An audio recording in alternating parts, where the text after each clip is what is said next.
Welcome back to the Overwatch Pacific Championship. We're about to get into the second half of Week 10, day number 3. I'm Kevin Everett Walker, joined with me, Matt, Pixie, Carol. We've got coming up Fireball versus Blank Esports. So welcome, Blank fans.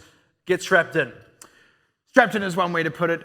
Fireball did just come into this hot off a win against Detonator. It was a bit of an interesting win, but certainly a well-deserved one. This, though, is the real test for them. Like, a good result will be them pulling off a map win, and really that's what both of these teams are carrying into this. But look, this has been the week of upsets. I would say so. It's been the entire round robin of upsets, and it's kind of made the tournament very exciting because I'm very upset. Everybody beats everybody, and that's, you know, if that makes you... But the standings don't change, so... They kind of change. It changes for Blank, and that's kind of what's been happening. So everyone beats everyone. This is important for Blank. They need to be able to win, to be able to secure that second seed spot going into playoffs, and these are the challenges. These are the guys that are going to try and prevent them from getting that win. It is Team Fireball. This is an interesting spot for Blank to be in. Like, yeah, like you got to secure, you want to have that second place seed coming into the semi-finals. I mean, we've touched on this a little bit, and we will see Blank on our screens in just a moment. But we've already touched on this a little bit, but we haven't actually, I think, explained why this is so important. So the semi-finals and the finals afterwards are a best of 3 of best of 7s. So what happens is you get home advantage if you are the second seed. So that means on the first of those best of 7s, you get the home advantage. You get picks 1, 3, 5, and 7. On the second one, you count as the away team, and if it goes to a third best of 7, you are then home team again. So you get a huge number of map picks over the other team, and actually, that is a massive advantage. It is something you want to hold on to, and Blank have the opportunity to keep it on lockdown now. Absolutely. We're going to have a few words now from both sides. Apuda on the left and Trill on the right as well.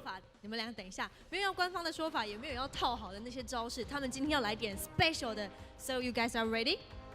Okay, go ahead.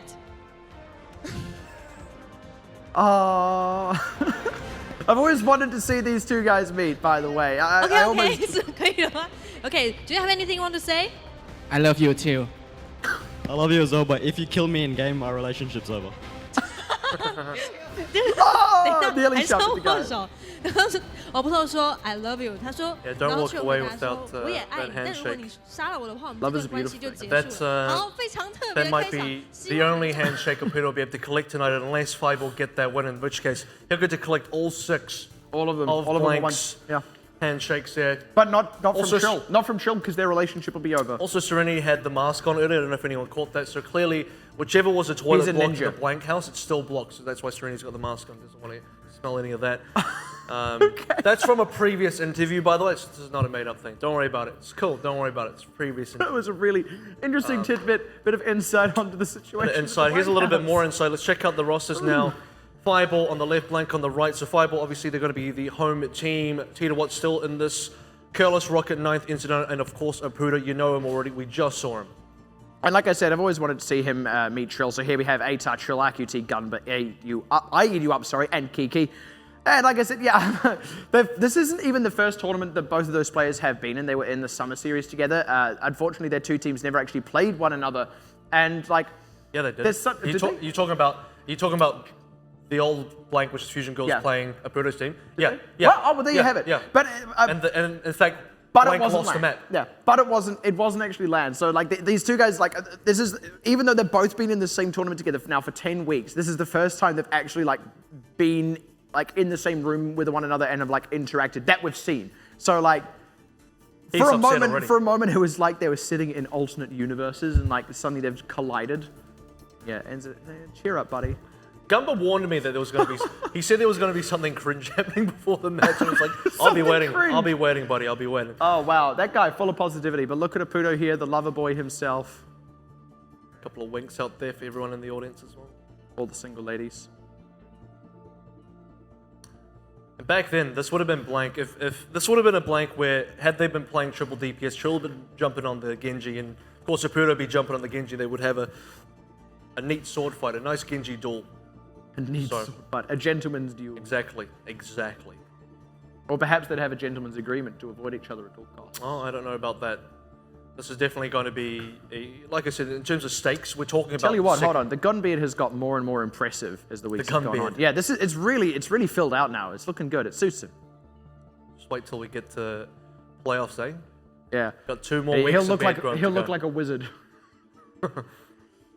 You're a wizard, Kiki. There it is. So yeah, in terms of the actual stakes that what we're playing here, like you said, a second seed going into the semi-finals, into the playoffs as well. And they're fighting for that against AHQ, who will also go into the semi-finals. Finals are now a little bit too far ahead for either team to catch up to. However, at the same time, AHQ are just on Blank's tail.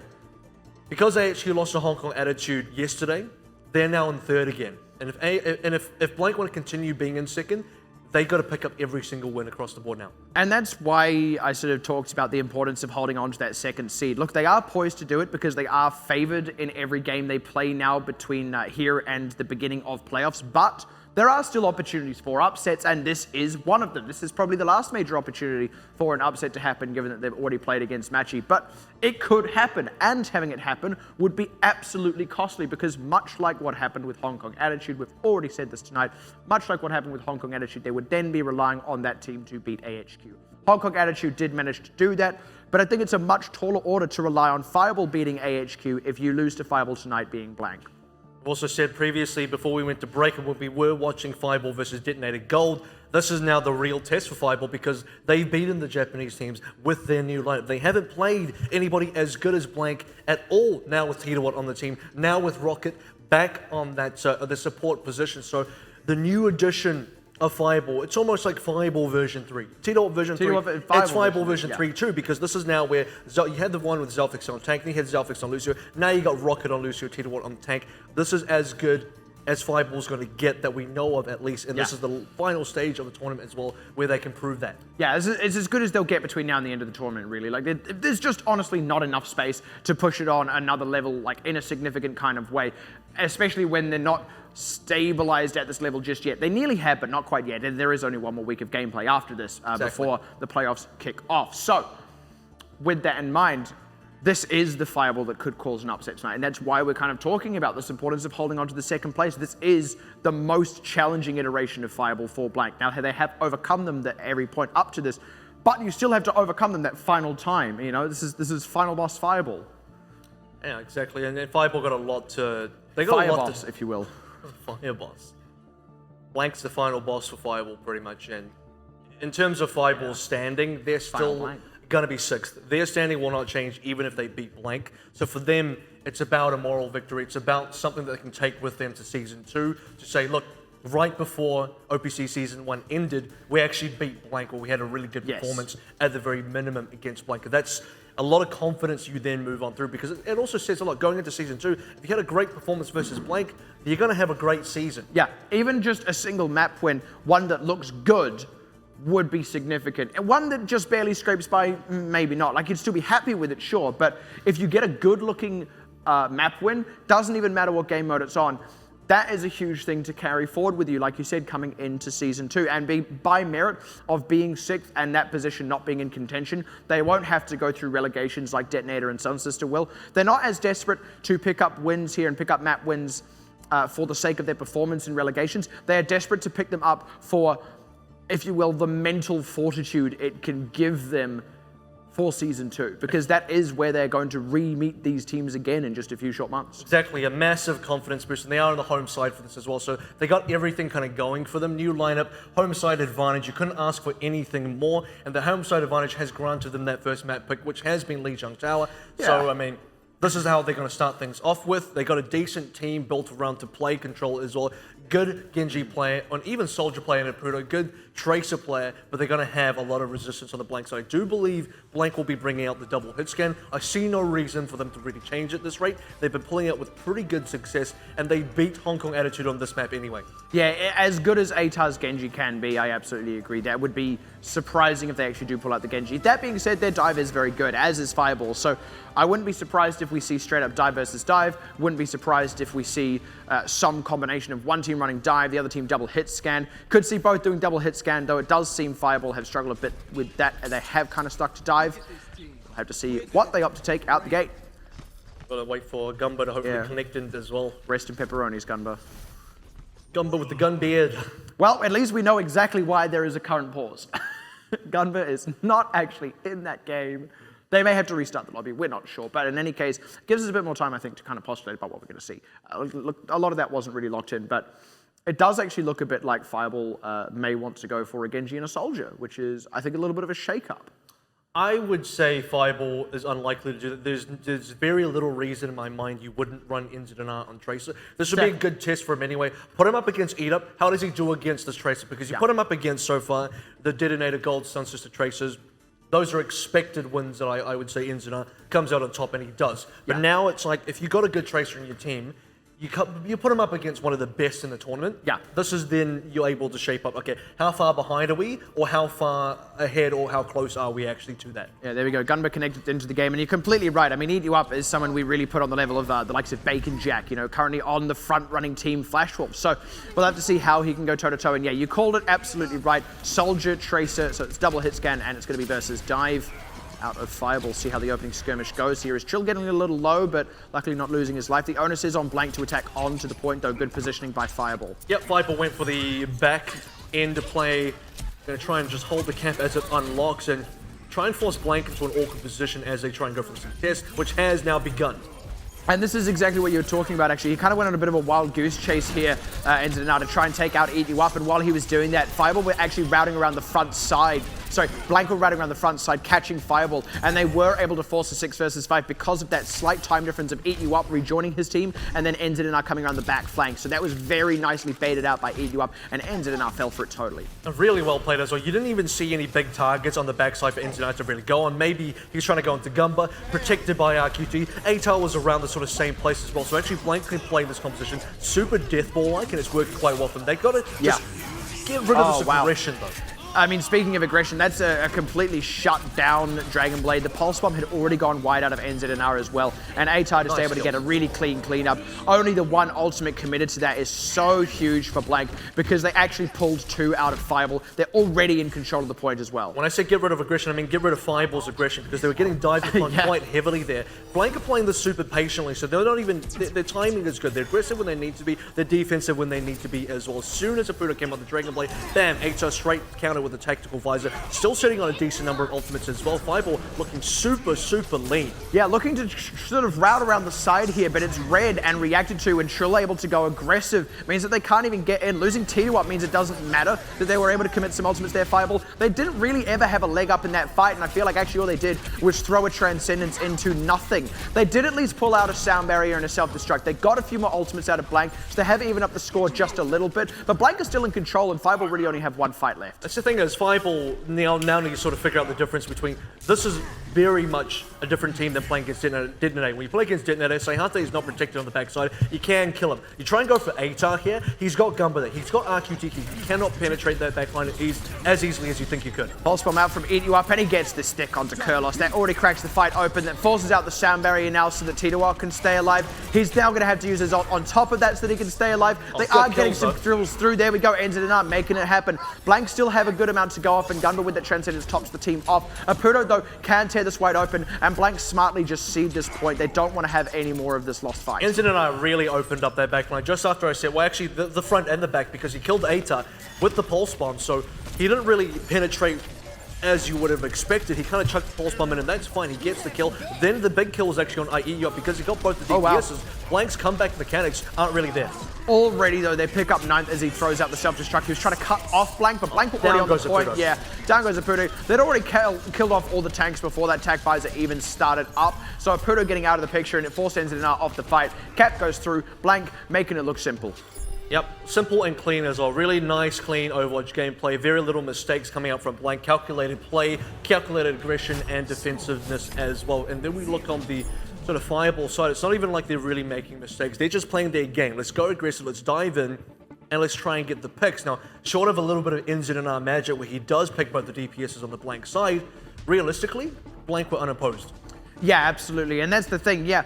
Fireball were just playing their game, you're completely right, and Blank were just playing their game too, and one of those games happened to be better. Fireball weren't actually picking up the kills, not at the right times, not in the right places, and not on the right members, whereas Blank honestly were. And this is even when sometimes Fireball did have a good set of positioning, especially on the very opening skirmish there, they were able to get onto the point. This is the difference between teams that know how to play this double hit scan and teams that don't. even on these tricky maps like Lijiang Tower on Control, a lot of teams just aren't able to keep their soldier alive. You can just watch the positioning of the Blank supports and where AVRL is going to be. You'll notice it's very difficult to actually pick him up. Udo will find it hard to penetrate that. And NZNR equally will as well. And even then, does he want to be going to AVRL or does he want to try and get onto these healers? So that's also the decision he has to make. They're getting some good aggression though onto Trill, trying to close him out, but T1 is facing similar aggression. So both are actually going to have to go in for a bit of a retreat. Gunba does get picked. That's a good start for Fireball. And NZNR, he does retreat, but they lose Rocket anyway. They're still getting a good set of kills through, and Blank are losing a few too many members, so they will back off. That was a little bit ropey, but actually this time Fireball's execution was a bit better than Blank's. It was a little bit. Killing Gunba at the top was probably the start of that. RQT defended against Rocket. Unfortunately, Blank couldn't find a way back into the fight. So while they defended against most of the aggression, their actual position doesn't let them re-attack. So they have to just fall back, have to regroup with the rest of their team.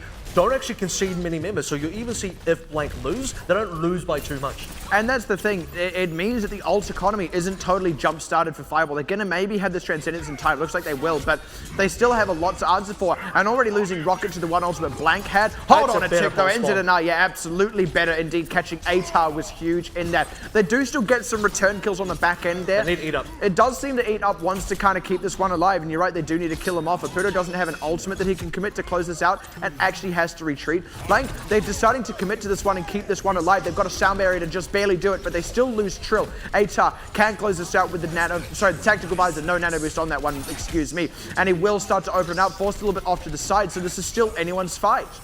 That was the first awkward tactical visor AVRL's had all game, and that says actually a lot about the team. A nice counter trade from Kiki. So every time you swing at Blank, they swing back just a little bit harder. They keep themselves This time, it is actually Fireball with the DPS still alive. So this is a stall from Trill. He does force out a Pudo. Actually bumps him onto a health pack, which is going to save his life there. And actually, Blank are kind of coming in for the respawn here. So Fireball, they didn't quite close out at that particular moment when they kind of had a chance to. Now Blank are really going to swing back. But this has only been a protracted fight that ticks the time up for Fireball. They're now in such a position that even though they're about to lose the point, they only actually have to win one more fight and they can probably take this point. That's probably the biggest mistake Blank made. Well, not even a mistake that they made, but something that Fireball did well is keep control of the actual point. So Blank, yeah, they're while you say, Fireball, they can come back and try and win one. Blank are going to try and hold on to this for as long as possible. And they are severely behind in terms of progress. They've got a long way to go before they can catch up and head to that 99% themselves. That entire fight was really played to the beat of Fireball's drum. It did so happen to be that Blank were able to match the tempo, but that's still not ideal. Great stick, forces out the Transcendence, but Trill has already been picked. So this is already looking a little rough for Blank, and you can see Apudo trying to find his way onto the backside for the Dragon Blade. There it goes. There isn't really anyone to block him here. There's just the sound barrier out, and it will be enough. Kiki, good measurement there to catch that one out. Eat You Up does get traded back, so the DPS is still fairly even for this fight, but AVRL still not particularly touched on the side, and the work is being done. The tag buys are out to try and close out the last few. He's looking for it. He's looking for NZNR. He couldn't quite find him. It's sort of getting a little bit blocked out now, but they are in the lead of this fight, and Fireball will have to take a retreat. Yeah, absolutely. You see every time Apudo Dragon Blades as well, it doesn't get anything sort of done with that. Blank's ability to just defend versus Dragon Blade is just uncanny. They just chip him out. It's not even like, oh, we're going to stay alive. It's, we'll just kill you during that. Yeah, and chip him out is a great way to put it. It's like everyone fires one shot at him, and between all six, he dies. That's honestly what it feels like sometimes. NZNR's Pulse Bomb is wide, but they are the ones on the point. Hold on a tick. Blank, they had to cede some ground because of the aggression out of Fireball, and that means the cap goes over. It's suddenly on Blank to get aggressive, and this is probably going to go into overtime for Fireball. That is big news for them, and if they can still control this fight and take out the win, they could just win it right here. It is looking a little rough for them. Kurlos losing his life, and Blank frankly have more resources to commit to this one as Rocket gets picked off. Now Blank looking to get the cap back in their favor, but once again, Fireball only need to win one more, and they do actually have time to do that. They have time, and they actually have ultimates, which is the big deal here. Both teams have Transcendence, but only one team has that Dragon Blade. The big question is Apudo going to get enough out of Dragon Blade? Because so far, every time he uses it, Blank has something to answer, and the Transcendence is one of those answers. They have their own Transcendence, and Gunba going down early. This is a big, big window. Sound barrier committed so that they can make their way to the point, and it is working. This time, Apudo finds something. He's trying to get on top of AVRL, does close it out, trying to get more with the resets. The only one there is Kiki, but he has to go into full retreat. They're going to get this cap through. Who's even contesting it? It was RQT for a moment, but not anymore. Blank's trickling now. Yeah, they are trickling as Kiki coming back in, trying to duck and weave by time. They get Gunba back into it with that Transcendence, but they don't have the extra members. And look, Fireball are in control of this. They've already taken out the DPS. AVRL has Tech Visor. That he does, and that could be what they need. He needs to get a lot with it, though. NZNR has already closed out on gun, but anyway, ATAR gets nothing for it, and Ninth picks his counterpart's mech out of the picture. Fireball still in control of the fight. Oh boy, this is happening. He's just keeping this on lockdown with the rest of his team. It is indeed happening. They even up the score 1-1, and that was all Fireball all the time. Oh boy, Fireball turning that one around. So this is where Fireball did quite good. So off the first fight, they didn't really, they won it by, they killed Gumba, then they forced Blank into awkward position. You actually saw from the third person cam, both Trill and ATAR were sort of stuck on that high ground. They had no real way to re-engage there. They could have tried. They probably would have given up their lives. So they decided to back off. That's fine. They backed off with minimal losses. But Blank actually never recapped until Fireball were at about 84, 85%. Because Fireball was so far ahead, I mean, Blank had a lot of... They had so much to catch up on. And Fireball, they only need one cap back. That one cap back sent them into 99%. As soon as that happened, one of the big issues was Gumba died to Transcendence. Him dying with Transcendence meant that Blank had no opportunity to actually contest until after he respawned, and by then, way too late. And that one cap back was also Blank's mistake, giving a bit too much ground. Very unfortunate for them. Now coming out with something a little bit different out the gate. Good early pick. This is why ATAR runs the Pharah here, and he is so good on it as well. The pressure he exerts, it just seems that Fireball don't quite know how to react to this pressure. They don't quite know where to position, and they know that they can't really commit to a proper dive here. They do get a trade back, but losing Kurlos, oh wow, that's a good Everybody's trade. They pop Kiki's back. Yeah, this is like trades abound, but it's hard to say who's really in control of this. Fireball are on the point. That is just the advantage of not having the Pharah. Apudo is trying to keep this on lockdown, but he's having a bit of a hard time of it. Now getting the team into the mix here, but they lose NZNR. They may just have to seed this one. And eventually, Ultimates are going to come into play as well. Now they're losing a lot more, so this is becoming a much worse fight. At least in the previous fight, Fireball were able to get trade backs. This time, it's just Blank getting what they want, Fireball not getting enough. Yeah, they do finally pick off ATAR towards the end there, but look, that's the pressure that the Pharah does actually exert. By the time Fireball were able to wheel around to set up on the point, it just so happened to be that Blank had their own respawns in anyway. The window had kind of shut and Blank continued to contest the point. This is the kind of the situation as well. As Incident has so far had two really quick deaths. If initial fight, ATAR picked him out, and that shouldn't be easy to do. As a Tracer player, you should be able to dodge out Ferry. You shouldn't just be able to die to Ferry. So that was kind of random and awkward. Edap then killed Inzidane on his next life. So for a majority of Fireball's fight, they were just missing one of their key players. Random and awkward. I feel like that could be a bit of a mantra for some of these teams. It was a bit random and awkward.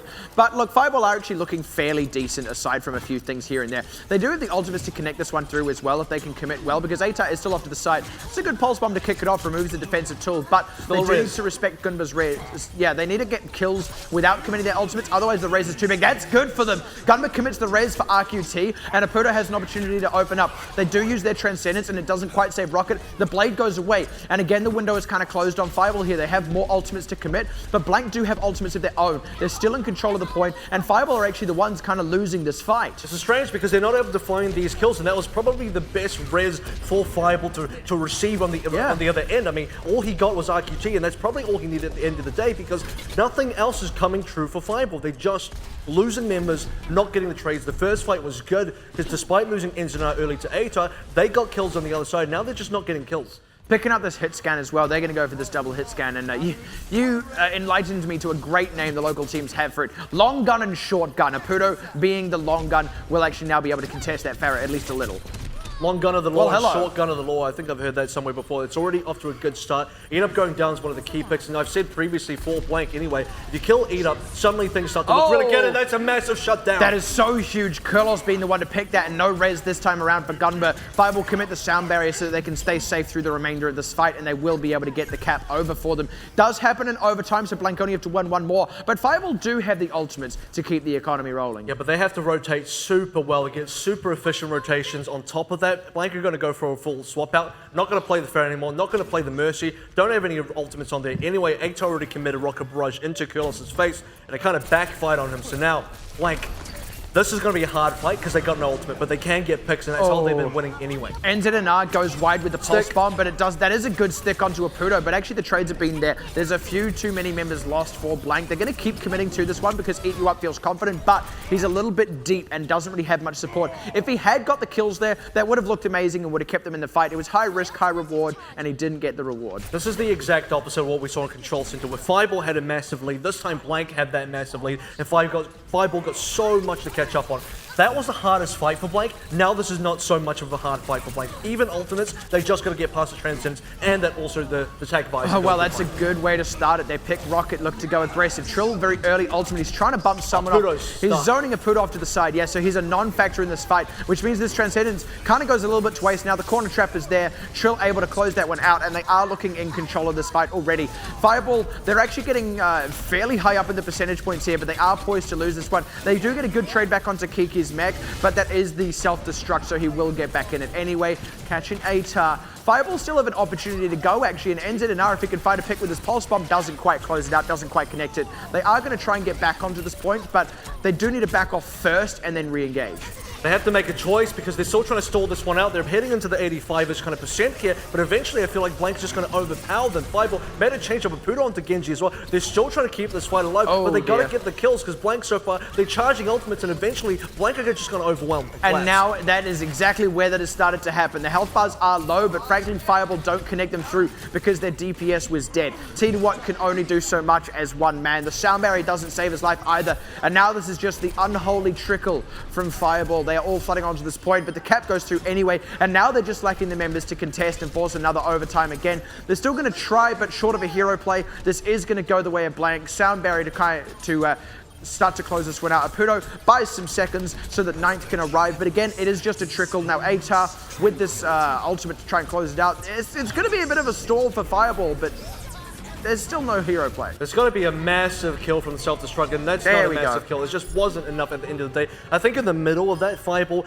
at around the maybe 85-ish, hitting up to 90%, needed to just back off and say, look, 90% is good enough. We'll let the cap go over. It will go directly into overtime, but we'll at least wait for a couple members to respawn. Then we'll immediately fight in that overtime and fight to get the point back, because as soon as they get it back, then they can threaten to win themselves. But because they just kept on trickling without actually getting kills, I mean, you just charge up Blank's ultimates. That's exactly what happened. Blank got their ultimates and they just won. And there were even a few moments where actually Fireball's members were all alive. They wouldn't have even had to wait to respawns. They would have just backed off and regrouped. They could have gone back in for the fight very, very quickly, but they didn't actually really have the discipline to make that play. So it ended up costing them. You're right, they trickled in and started to just give that one over to Blank. A little unfortunate to see. It's a trickle tickle as well because they didn't get enough damage done in there whatsoever. No kills, no damage, no ultimates charged for Fireball, no return and no win condition. It's a big issue. They're going to go 9 markets against same players before, get in the cap early and force Blank to fight in a choke. Yeah, this time though, NZNR has not set to make the same mistake. He's not going to look to go around the sides and just sort of wild goose chase. Eat up might. Yeah. EduUp might be able to actually, because NZR isn't contesting them, but it does look like Blank are all kind of going around the center. That is Trill a little too deep as the follow-up doesn't come through around the side from EduUp. So now Fireball in command of this fight. The trade back is there, and hold on, Blank. They're able to hit the go button still as they kind of pile onto the point. Take Fireball a little bit by surprise, and now they're nailing down Ninth as well. The DPS is still alive for Fireball, but they're honestly getting so pressured out. There are no more frontliners for them to keep them alive, and they're just going to have to take the retreat on the chin, let the cap go to Blank. Huge brawl from Blank, and they just got in the nick of time before Fireball got the cap. So Fireball don't even get a lead on top of Progress, and they lose all their members for that. Blank found a kill onto Curlos somewhere in there, and then in the middle, somehow T2 died, and just everything fell apart. You think Troll going down early should spell the victory for Fireball? It does not. Blank got better trade at the end of the day. They pulled the trigger when they needed to. And that's the thing, in a way, by all turning heel to take out Trill, they actually kind of left themselves a little exposed. So I mean, maybe it's a kind of gambit. I wouldn't quite say it's exactly that, because I think ideally they want Trill to survive. But now in control of this one, eat up good sticky onto Rocket, kind of sets the beat for this one as it is. And ATAR with that tactical visor doesn't really find much, but they close out the fight anyway. This is a little bit difficult to watch now for Fireball. Every single member goes down. That's a full team wipe. Short of a gong. 2 of them actually suicided, so maybe you deny a bit of ult charge there, but you're also losing so much progress, saving these ultimates. This is actually where we see Apudo use a Dragon Blade, but the big question stands, what's he going to get out of this? 2 support ultimates on the other side. He's going to be at risk of dying as well. Exactly. It's hard to wait out the sound barrier and Transcendence as well, because Blank know that they can just commit one and hold the other for this Dragon Blade. And that's why they always seem to be so good at reacting to it. I expect, Apudo to actually just use Dragon Blade to force them out. You just got to get Speaking of force, Hold on, that's a good opening. T1 actually catching ATAR there is a very good way to go. Apudo, if he can keep himself alive, there we go. The sound barrier is committed. Oh dear, Gumba opted to not commit the Transcendence there. They're now very much relying on Eat You Up to pull the weight. He does catch Kurlos, but Fireball are going to get the point itself, and Blank really don't have the members to commit to this. They could have actually used some ultimates and held on to that fight, I feel. You're right, that's surprising, and Blank either played that one too safe or weren't in a position to actually save ATAR. When ATAR went down, they looked and said, can we actually win this or not? Maybe we'll try and hold on, we'll stick around. Gumba went down, they're like, no, we got to get out. All right, well, speaking of stick, they don't quite catch any members, but the boop onto T1 is a great way to kick it off. They try to close it out on the Pilot Diva, but it doesn't quite happen, and this time Apudo able to open up, and into another sticky does connect. That's going to close out the fight already. Not the most efficient ultimate rotation because they did use all they had available, but they hold on to the fight, and they did draw some out of Blank. And they're still actually getting a few stagger kills here, which is quite important, and as Blank come back in, they got that Transcendence, which was still safe. So I argue to use Sound Barrier wasn't enough to save his team. Maybe if the Transcendence was committed, Blank would have lived. At the same time, though, Fireball did a massive commit. So for Blank, you're allowed to say, we're not going to commit here. Just give that flank to Fireball. We'll come back with an ultimate advantage. And ATAR will have this tactical visor. So between that and the Transcendence, they do have a good opening and a good start as well as they catch Kurlos a little unaware. Eat You Up, continuing to just harass on the side of the point. And now Blank, they can press the go button. They go on the attack as Ninth loses his mech. They're now getting set up over onto the point. Trill pops the ultimate so they can bump some people off and they don't have to commit anything more than that. That was very, very efficient for a regrab. And now they'll commit just because Apudo wants to play. Well, here we go. This is how we play. Yeah, have to take it. 2 ultimates, so one ultimate for 2 ultimates. That's kind of better for Fireball. Fireball don't want to give up that fight without making Blank spend something. There's no way Blank just get that without using, and Blank almost got away with it too. So very well played. If it hadn't been for that meddling Apudo. Exactly. Yeah, so, and you're completely right. They had to commit the Transcendence so that Gunba lived, and then they had to commit the Tactical Visor so that they killed Apudo. Good sneaky play there by NZNR to try and get onto the point as it is. And now Fireball can commit a Sound Barrier, so actually the onus is on Blank to aggress onto this one, but they're doing a good job of it, and they actually have done a good job of it in the past as well. T1 trying to get aggressive to kind of force Blank's positioning here, but it's a tricky ask. They're not quite making it happen. The Transcendence is there for Fireball, but the Sound Barrier keeps Blank alive through it. Now the Transcendence will end, and they have the opportunity to go on the aggression. Nearly pulls nearly getting it there. They Eat You Up. He's trying to get it. He's so close. Knight's getting a good kill. They're going to give us up. They actually won't play now. Yeah, they had the opportunity to press the go button. They did not convert the kills, and they have to cede this to Fireball. 5 kills. Whoa, 6 kills. That's the gong right there. So that's a big victory now for Fireball because they got every single kill. Eat Up died late as well, so they got to wait for him. We're already on to 83%. I'm expecting this to go overtime both ways, and now neither team has any ultimates, bar the 2 coming up from Fireball, which will be extremely important into holding this, and they might just win off that. They might just. Blank have to last through that, and they have to get ATAR's Tac Visor up quick, smart. They do have it available. Here we go. Ended in our Pulse Bomb wide. They've lasted through 1. Now the Brawl takes its way on the point. Apudo looking to get a window into this one. Quite literally. Low indeed. Yeah, already at the top of the fight. Has to retreat to his healers, but they can't keep him topped off. He's in trouble, and he can't commit his ultimate to it because of it, which means they aren't able to close out this fight. Finds his way to a health pack and looks to go in again to close out the fight. Already catches ATAR. That is a good start for them, but there's no other good easy targets for him. There's a Diva mech blocking out him from getting to these healers. Blank are now the ones set up on the point. Eat You Up closes out the kill on Apudo, and the double Sound Barrier committed from both teams as Blank are in control of this. Eat You Up throwing out the Pulse Bomb on the side just creates a little bit of space, and they are nearly going to get this cap through as they run down Rocket off to the side. They look to deal with NZNR as well, who cannot get a Pulse Bomb out, and they are not getting the trade backs here, Fireball. They are going to let this one slip out of their fingers. The overtime disappearing in the blink of an eye. There it goes. Blank 3-1. Wow, they had so much to work with. That was super unfortunate. First and missed Pulse Bomb from NZNR. That could have been very, very good for them.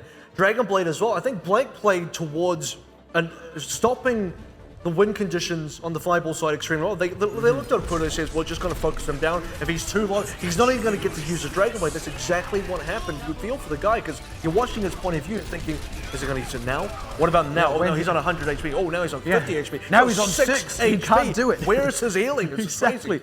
But that's the thing. Because he was looking to get somewhere in around the side, he was a long way from his healers. So what he then ended up doing is he had to go all the way through the point, going a safe path around with everyone trying to chase him down, just so he could get back to his friendly Zenyatta. And that is a Zenyatta who is busy trying to keep the tank stopped off. He's trying to keep T2 and Ninth alive on the point because they're the ones actually keeping the fight going so that Apudo may get an opportunity to use the Dragon Blade. He can't commit that Orb of Harmony to more than one guy at a time. So because Blank were able to chip out Apudo constantly, he never quite got that window. And it leaves him constantly questioning himself. You know, there's this hesitation that becomes forced. It's, oh, should I go now? Oh, no, not right this second. And if you can just keep doing that, you eventually bump the decision back and back and back and back and back until it's just too late to go. That's one way to just play against a Genji in general, because Atar is focusing him down a lot of time. Atar spends time doing, I guess, one of two things. It's either shredding tanks, which then allows their tanks to get better positioning and their entire team to just move forward. Also allows Eat-Up to sort of get into the back line a bit easier.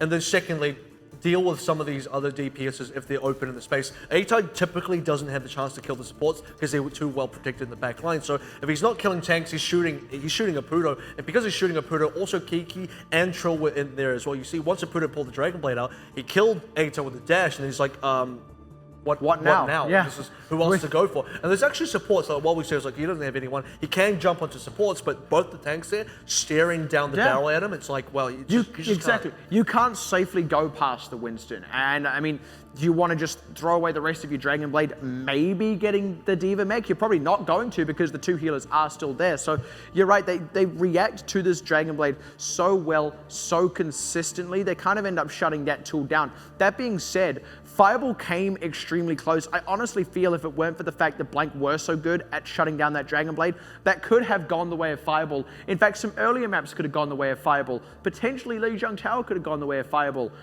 It was a deserved win for Blank, but it wasn't an easy one.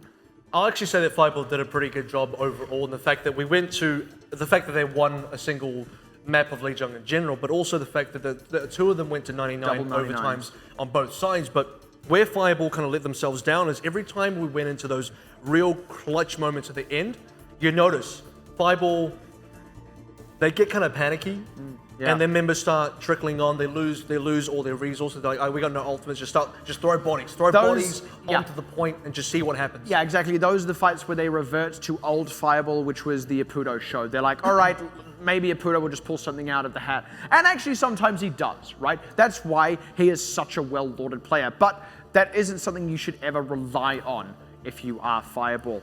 And they've got to the point now where they don't actually rely on it most of the time. It's really unfortunate to see them kind of revert to that state. And actually, Blank played the overtime situations very calmly, very tactfully.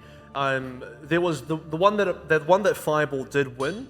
They won that through, I believe, it was a mistake by Gumba. He dropped the Transcendence, and then he had to come back with it. He didn't use it during the fight. He had to use it just to rush onto the point. Yeah. And if Blank members were already dying, and Fireball was set up in a position where they had some player advantage there. They were just killing the trickling Blank players on. But otherwise, it was the other way around. And Blank had control, and Fireball were the ones trickling on, and just really lost track of themselves during the overtime, and really lost track of how do we actually win this? Who do we need to kill? What resources do we have? What do we still need to play around? And putting that all together into a nice, coherent fight. An equation is just like, and your answer is this, and this is how you win, right? And you can only do that if you are cool and level-headed. You know, you got to remember to build that equation and plug in all those variables. And you're right, they just sort of didn't. They lost that coolness and went, let's just write something down and maybe it's the right answer. And you know, take a guess. And sometimes it is, because Apudo has a bit of a sixth sense about this. You're like, C. And then just circle one. Like, turns out it's like pick one. Yeah, it's a math question, so actually the answer was 9. But, but yeah, look, next map. The answer was 9th, actually. 9th, yes, there we go. He was the answer all along. Should have used him instead. But Incident had some good moments there, because that double pulse bomb that really set up some of the kills. So there's some good moments. So for Fireball now going into Numbani, it's about finding those good moments, getting consistent on them. Because look, what they've discovered is in fact Blank are not invincible. That's a profound discovery for Fireball, because previously Blank were invincible towards Fireball. So actually Fireball able to find a few cracks. That means they can open those cracks. Maybe they can actually get a full victory. It wasn't going to be Lijiang. Let's be honest. Blank's best game mode. You're just not going to get Blank on their best game mode. Even getting one map, I think that's a decent achievement. It really is. Now we're going into something else. What else can we leverage if you're on the Fireball side? Because remember, this is a very Tracer Genji heavy team, and you see that on a map like Lijiang. Blank They're now a very heavy Soldier Tracer kind of team, and they play the Soldier Tracer super well. They're one of the few teams that really know how to do that. And for Fireball, I don't know, can they continue playing the Tracers Genji? Do they have to go Soldier Tracer themselves? If they do, I don't know if that works either, because I don't see them pulling it off as well as Blank do. Yeah, I want to kind of jump in with a quick note as well about the sort of NZNR Eat You Up matchup going on there, at least on Lijiang.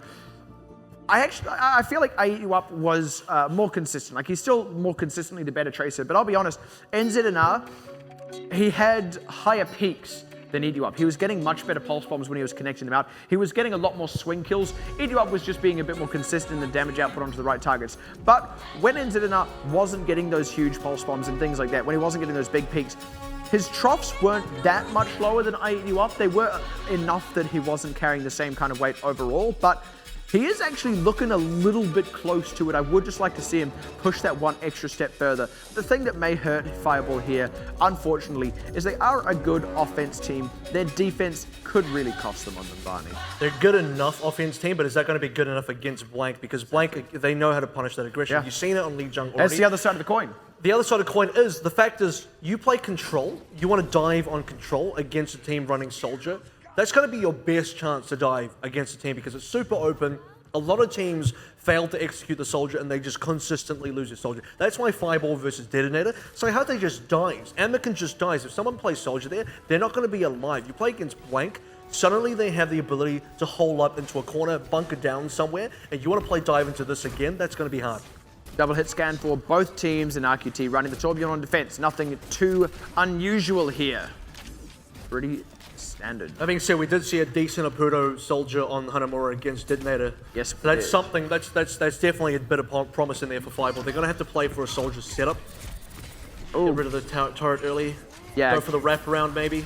Good catch on that, and yeah, wraparound indeed. Kurlos nearly losing his life in the setup for that, but they are able to pick Trill. They get the turret again twice in a row as they try to set it back up. Losing Nun's Mech is a little unfortunate, but they've got the position now to keep the aggression going, especially if they can pressure out. I Eat You Up here, great catch. NZNR to close that one out, and now they've got the setup in their favor. Apudo going toe-to-toe with Kiki here, who is about to lose his Mech. Oh, yeah, he does. They need ATAR. They really do, but he can't even get back onto this. Fireball actually control the ground here. They control all the higher area. Yeah, catching another one on his way back to the point. Look, ATAR finally arrived. He did pick Rocket, but it's not going to be enough. Fireball, yeah, it turns out that aggression is going to pay off for them. It pays off for now. Edov's back on this, so we're not going to get a second, third just yet. There's not enough Fireball members left. This is when Blank fight back. ATAR's actually got to take Visor. That's huge. gets shut down, and this is what Blank have been waiting for. They committed the nano boost onto that as well. That was honestly just the fact that the respawns are close enough. And unfortunately, Fireball, they were all set up around it, but they were, again, going on this bit of a wild goose chase to close out the member of Blank that was on the point contesting it, rather than getting themselves set up for the rest of Blank that were due to arrive. And that's the other thing, is you need to snowball a little bit more kills, because Blank, as soon as they started losing members, they backed off. They said, we're not going to commit too much to this. Our goal here is to regroup and retake. We might even give up a third. We're looking to not give up a second, third. If that was the game plan, they came back in, and they came back in with strength. Calculated, patient play. A different team would have just dived and thrown bodies on the point. Good catch onto Kurlos as well, bleeds a little bit more time off the clock. Fireball do have a good run at ultimates here, but Blank are getting themselves a good bit of time. By the way, Molten Core was committed in that fight, if I'm not mistaken, so that's still a fair way away. There is a good window here for Fireball. Still got to get past the attack visor. I thought ATAR might be planning to use it. He actually didn't use it in the last fight, which is going to pay out pretty well for him this fight. This is now Fireball losing that initial wave of momentum. They got to sort of try and reset that, and at least they got the ultimate. That's a missed jump from Tita Watt. Kind of will have to pay a little bit.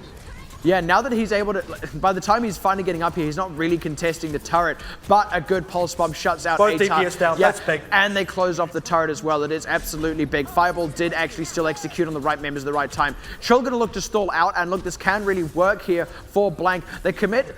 I'm not even sure who that nano boost went on to, actually, but they did commit it. Yeah, they really do. Coming. At least they do get the respawns, and this is what happened last time, but Kiki losing the mech. This time there's not going to be a front line for Eat You Up, and ATAR pulse bomb goes wide. What can ATAR get? Because he has to match Apudo's visor as well. Kill. Oh, that is so massive. Kurlos to shut that down with the headshots. Now Fireball are going to secure it out. Respawn's not good enough. Molten Core committed, not going to do the work.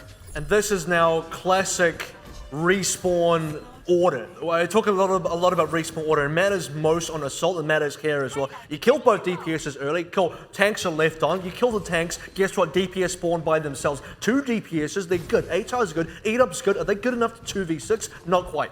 And that's the thing, right? As much as Trill was looking to stall out with that Primal Rage, that is the only tool you have to stall and keep your tank alive until the DPS respawns. If you die during that, the DPS just doesn't have a front line when they come back to it. But good catch on Kurlos to start. Fireball are going to have a bit of a hard time getting this payload underway in the first instance here, and this is a defense Blank are classically quite good at. And this time around as well, you know, Fireball still have ultimates to go into this. ATAR actually used Tactic Visor in that last sort of trial defense, and they just couldn't quite get it over. Fireball leaking members, which is bad. This is giving Blank a lot of time to actually build those ultimates that they're now missing against Fireball. And Fireball, that momentum, every time you cap a point, you carry a little bit of momentum through with you, and they completely lost that because they keep losing members one by one. If anything, it's not just that they've lost it, it's kind of been robbed from them too. Edu-Up going around the backside is going to do it again. Pulse Bomb unfortunately goes wide, but he will be able to retreat. Ends it in ours, Pulse Bomb. It does actually connect. Now this is the opportunity to press the go button once again. ATAR does get a good kill onto Ends it in ours, but yeah, he can stall. Tito1 trying to go deep onto this one. Now Apudo, he can really start closing out here with this Tactical Visor. That is exactly what he looks to do. He needs players to shoot at. Yeah. He does at least have a few there. He catches a couple on it, but oh, hello. So this is 8-bit mode. Yeah, even the camera can't believe what's happening. This is not safe for television. So, like, what that did, right, he didn't have a lot of people to shoot at, sure, but Blank had to kind of scatter around in order to deal with that. And because of that, the payload gets back underway for Fireball anyway. So the Tac Visor, despite not getting a huge rack of kills, what a breath of fresh air. Despite not getting a lot of kills, it still did exactly what it needed to do. And this cap has already gone through, even though Blank have just met this. 9th was the answer. 9th was the answer. I said it in between the maps. 9th is the answer. Trill's going to go down here. This is a massive round. Now 5 members went down. Eat-Up's the only one alive, and if he's not careful, he'll go down also because Apudo is on the hunt, and Fireball is looking to push on through with a little bit of ease here. Blank need to find a position they can actually defend properly. Luckily, they have just enough ultimates up here to at least rob Fireball of some momentum, but it's going to be hard to fully flip this one over because Fireball are going to be close enough to their own ults. Here's the commit now from Trill going in deep. Looks like he's about to lose his life. He does just get out with it. There we go. But it leaves ATAR a little exposed. Kiki has to retreat, and the payload continues to move. Good catch by Eat-You-Up, and that is going to stall up Fireball, who will probably just have to back off from this payload. Oh, unfortunately losing 9th Smack as well. Yeah, gonna have to back off, and they lose a couple more tanks, and that's about all the worst they're gonna get. So the other members end up getting out alive. The other option there was maybe if Fireball could perhaps look at getting a counter trade the way that Blank kind of did. You remember that moment at Lijiang, Blank lose Trill, suddenly they win the fight anyway because they get a big turnaround. Yeah. Fireball, they're respecting Blank a lot. You can tell because they're not going to try and make some sort of turnaround play. They say, Apudo down, now that's enough, we're going to get up. They got the opportunity to get something really big here, and that's a sticky... Oh no, ATAR, good catch with the Helix Rockets, and that again cracks this one open for Blank, right as it looked like it was going to be cracked open for Fireball by shutting that down. Otherwise, that would have been a dead Trill and an open apparently Helix Rockets stick too. Yeah, it's like, for a moment I thought he died to his own Pulse Bomb, but man, that was so well placed. If he died to his own Pulse Bomb, it would have been like an instantly exploding Pulse Bomb. Yeah. It wouldn't be a Pulse Bomb, just be bomb. That's why it confused me. I loved it when you called it Pom, and then you're like halfway through, like, yeah, well, actually traces the Pom, so that's okay. Yeah, I thought I made a mistake. Turns out it was just a great pun. Here's going to be the aggression now. A swat up onto by NZNR, who did just use that Pom, but now Whole Hog is going to be the name of his ultimate. Good break on the shield. Trill forced to back up. They create a bit of space. And both teams went on to Reinhardt as well, so that's kind of the situation we're looking at. NZNR even going on to Hog. Tracers aren't working for him. I don't know. I thought Tracer was working kind of fine for him, but they're looking for picks. They want to play this heavy kind of pick style now. Triple tank. Ultimates flying through. Is the fight now? Yeah, flying through indeed. Double sound barrier out. ATAR committing a nano visor onto this, but he's not finding anything. It does force out the Transcendence, but Gunbit is the one to lose his life here. They need to convert more kills though, Fireball. Otherwise, the respawns can just start to overwhelm him. And NZNR in a world of hurt goes down at last. Apudo didn't really get much with his own tac visor, and 9th does still have he has the answer. He still has the ultimate, but he doesn't want to commit it. He does lose his life. That is a decent Earth Shatter, and that's going to be the beginning of the closeout now. ATAR AVRL is alive, Gotta get but he AVRL. doesn't have anyone to Gotta keep get him AVRL. safe. He has to touch the point just to contest, and that leaves him to die. Now they're going to try and get the rest of the members out. They do get a full rack of respawns. Ooh. That's a huge pick to get T2 up, but Aputo closing a few out. It's still anyone's, and it's right on the edge of being capped out in this overtime now. Oh, Trill, man. smasher of good ults, coming out of the gate, looking to get a good connection. Let's see if he can land the hammer. There it goes. Yes, he can. And that closes it out for Blank, along with the tactical visor. They repel Fireball right at the gates, and they will just barely stop them short of that third point. I was really hoping you were going to make an internet joke there. Like, looks for the connection, finds the broadband, and there it is. Gets the job done. And it goes, snaps back into HD.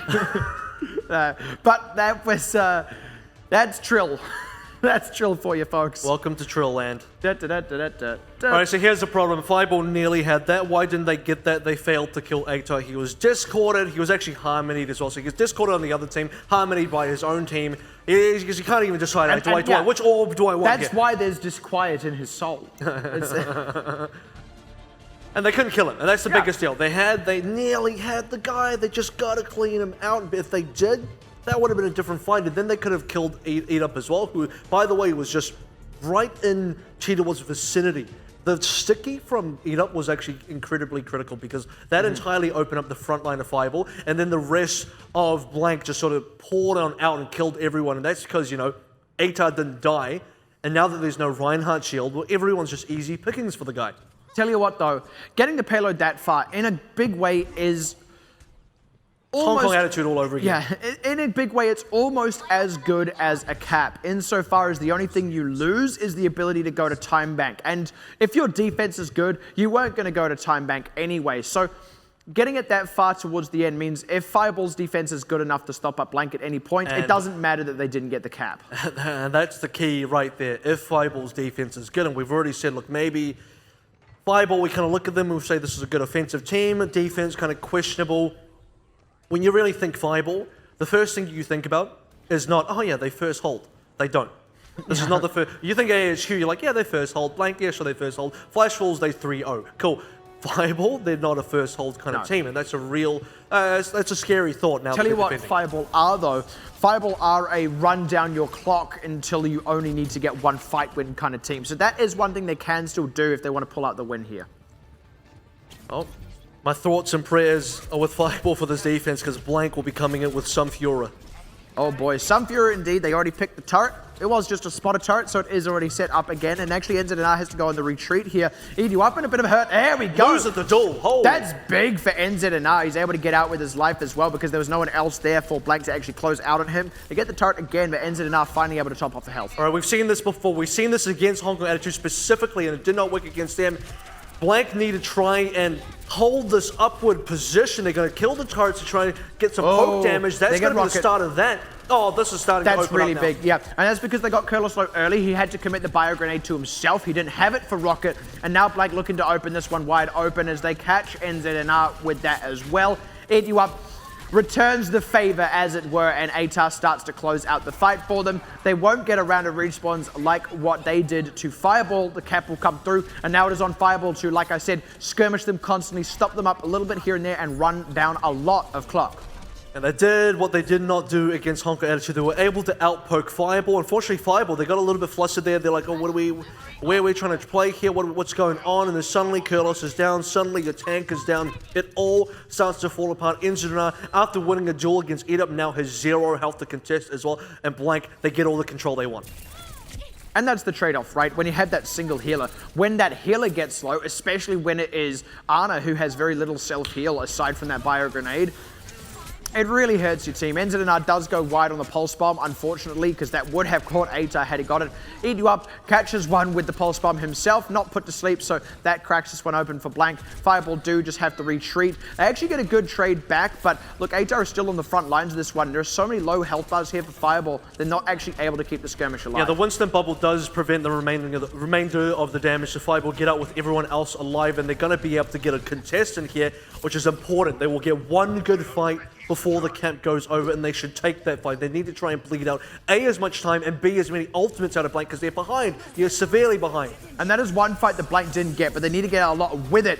AVRL already pressured out, so that is a good start because that's the nano visor onto him. Apudo, caught in the Earth Shatter. The damage is there, but it's not quite enough because they're healing him up. They finally close out Apudo, but they have stored up the payload. Fireball, they do want to continue with the commit. They have some ultimates they can throw at this one, but they don't seem willing, and now they lose the members. NZNR pressured out to the side. Ninth needs to commit a self-destruct, but he's not opted to. Good sticky by NZNR, but it is too little too late, and the cap is poised to go through as soon as this contest runs out, and they did not at all burn down the clock. You didn't play around Earthshatter. Titawat's now going to go into Reinhardt of his own. Earthshatter versus Earthshatter tie-in. Both tanks are somewhat reset. Patrol, after just using it, nearly back on 60%. That's a big deal. He's going to have another one ready to go pretty soon. AVRL, or rather EDUP, is going to try and open up the back line with a pulse bomb. That should really start to break down the fireball wall. Man, I love seeing Trill on Reinhardt. Like, he's still one of the most consistent at actually landing Earth Shatters. Right onto the back line is EU up. Sticky does not quite connect. But it wasn't particularly reacted to either, so he's still kind of able to wreak havoc on the side here as Trill catches NZNR. That is a big one. Thankfully, Ninth once again has the answer, and it does give them room to breathe. This will probably force a retreat out from Blank. They can't risk continuing this fight. That might be a kill. It is in fact a kill. Sends you back into the respawn room as well, and it really stops the momentum from Blank, which is incredibly important. This is what Blank did to Fireball as well, and this is where Fireball can actually try and get a good hold. They need to play around this impeding Earthshatter. This could be a make or break.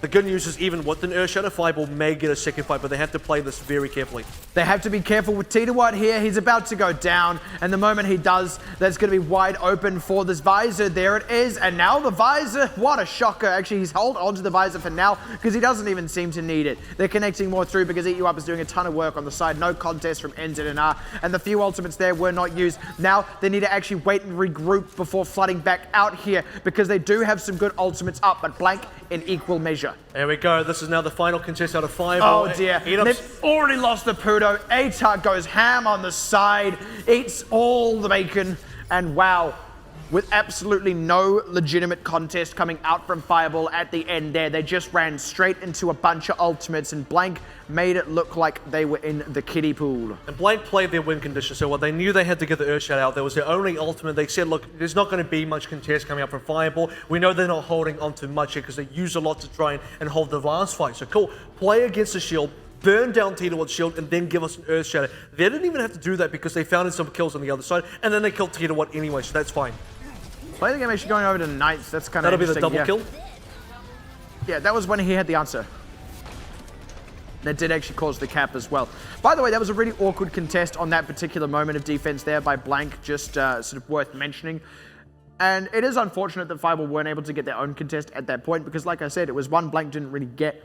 They committed at an odd time. The payload was actually basically there. It was on 0 meters, but technically the cap hadn't come through because of the contest. So they had to win the fight without ceding any ground whatsoever and actually didn't have an ultimate advantage. They could have committed a little earlier than that, and they opted not to, and then maybe should have just ceded the point anyway. It was a little bit awkward there, but they still pushed it through on their own offense, and like I said, kind of gave Fireball a run for their money. Looked like they were kind of playing in the kiddie pool there because Fireball seemed to be getting no mileage with their ultimates, whereas Blank were consistently getting mileage with theirs. I think Blank had a very good idea and still continues to have a good idea of what exactly they're looking for here. What ultimate do we need to use and how can we make the most of it? Fireball seem more like a reactionary team. It's like, now feels kind of good, I'll use it. If it happens, it happens. If it doesn't, whatever. And they need to be able to be a little bit more calculated on that front. You actually see Blank have a good idea of what Fireball want to do and then prevent Fireball from doing that. Also doing what they want to do. So again, the Trill Earthshatter scenario, they know that that's what their plan is. They go for Titawat's shield, they break it down. In fact, they don't even need to do that. They just land it somewhere on the side. Everything kind of works out, but the idea was there. And you look at Fireball, they didn't have a clue. They didn't know. They're thinking like, whoa, they didn't consider what Blank needed to actually do to win. And that's a big difference. Yeah, and you need to consider it so that you can play around it. So that's the thing. Look, Fireball's offense actually was... I always play around Fireball, by the way. Fireball equal. Constantly. Haha, great one, Hearthstone. So, look, Fireball's offense was actually quite good. They did break the first point. Was a little bit tricky because they didn't get through on the first one when maybe they could have, but they still got it over the line. They got it nearly all the way to the end as well. They actually did look quite good in a lot of ways, in a lot of places, for a lot of reasons. That was a decent offense. You will be pleased with that. Unfortunately, the defense is just still lacking out of them, and Blank's offense is still better than Fireball's. I think Fireball have a decent shot, but they only have one map left to try and do that. And we are going to go to a break before we find out what that is. Now, Fireball on their last legs, it's still a pretty exciting game, so let's find out what Assault is right after this break. Welcome back to the Overwatch Pacific Championship. We're about to head into map 3 of Blank Esports versus Fireball. And wow, it's already 2-0 in Blank's favor, but it has been a pretty entertaining series. It really has. It's been a bit of a rough ride in a way for Fireball. Like, this is the best they've ever looked, and like, my feeling about this almost is there is just this one thing Blank currently have over them that Fireball just do not have. It's a tough ask to kind of develop that extra thing for Fireball mid-series, but look, it can still happen, and they do still have a window to do it. They are coming onto what is now Blank's, if you will, weakest game mode, so there is very much this window to pick up a win, to maybe even begin to turn the series around. I don't know if they could truly reverse sweep, but look, if they can, then this is the place where it'll start. Maybe Hanamura is that place to go as well. They had a pretty decent showing against Detonator Gold. Yeah, it was Detonator Gold. At the same time, Fireball were dominant. So this is the kind of momentum that they need to have going into Blank, because Blank is a far tougher challenge, like astronomically tougher, and that's a lot for Fireball to now match up to. And Blank actually have struggled the most on Hanamura of all Assault maps, I feel. So that is very much a good option here for Fireball. They have that home side advantage. So, I mean, look, you can see it in the standings there, actually. You know, this is why Fireball are not necessarily favored to win here. But look, I really feel like this is an iteration of Fireball that can be taking maps off teams like Blank. And tonight is their last opportunity to do that. Yeah, and actually a decent amount of teams have taken maps off Blank specifically on this Assault game mode. So, you know, for Fireball, if you couldn't do it. You don't want to be the only team not in that club. right. Well, there's a few teams actually not in that club, but a decent number of teams are, including every team in the top 3, including Hong Kong Attitude. Including now Hong Kong, well, not even now, but just even in the past, Hong Kong Attitude, Machi Esports. It's just Fireball, Detonator, and Sunset that have not. So Fireball want to join that club. Now's the last chance. I can't believe the take Assault off Blank as an actual like, hey, welcome. Plenty of room for more. Like, you have like a plaque on the wall of like teams who have taken an Assault map off Blank. It's a very specific criteria. But I tell you though, it is a very exclusive club. It is actually only really teams in the OPC. Oh, officially anyway. Yeah, officially anyway. Scrims don't count. We're talking like actual professional tournament matches. Professional broadcasted matches. Okay, so actually it's teams who have taken an Assault map off Blank in a professional esports tournament.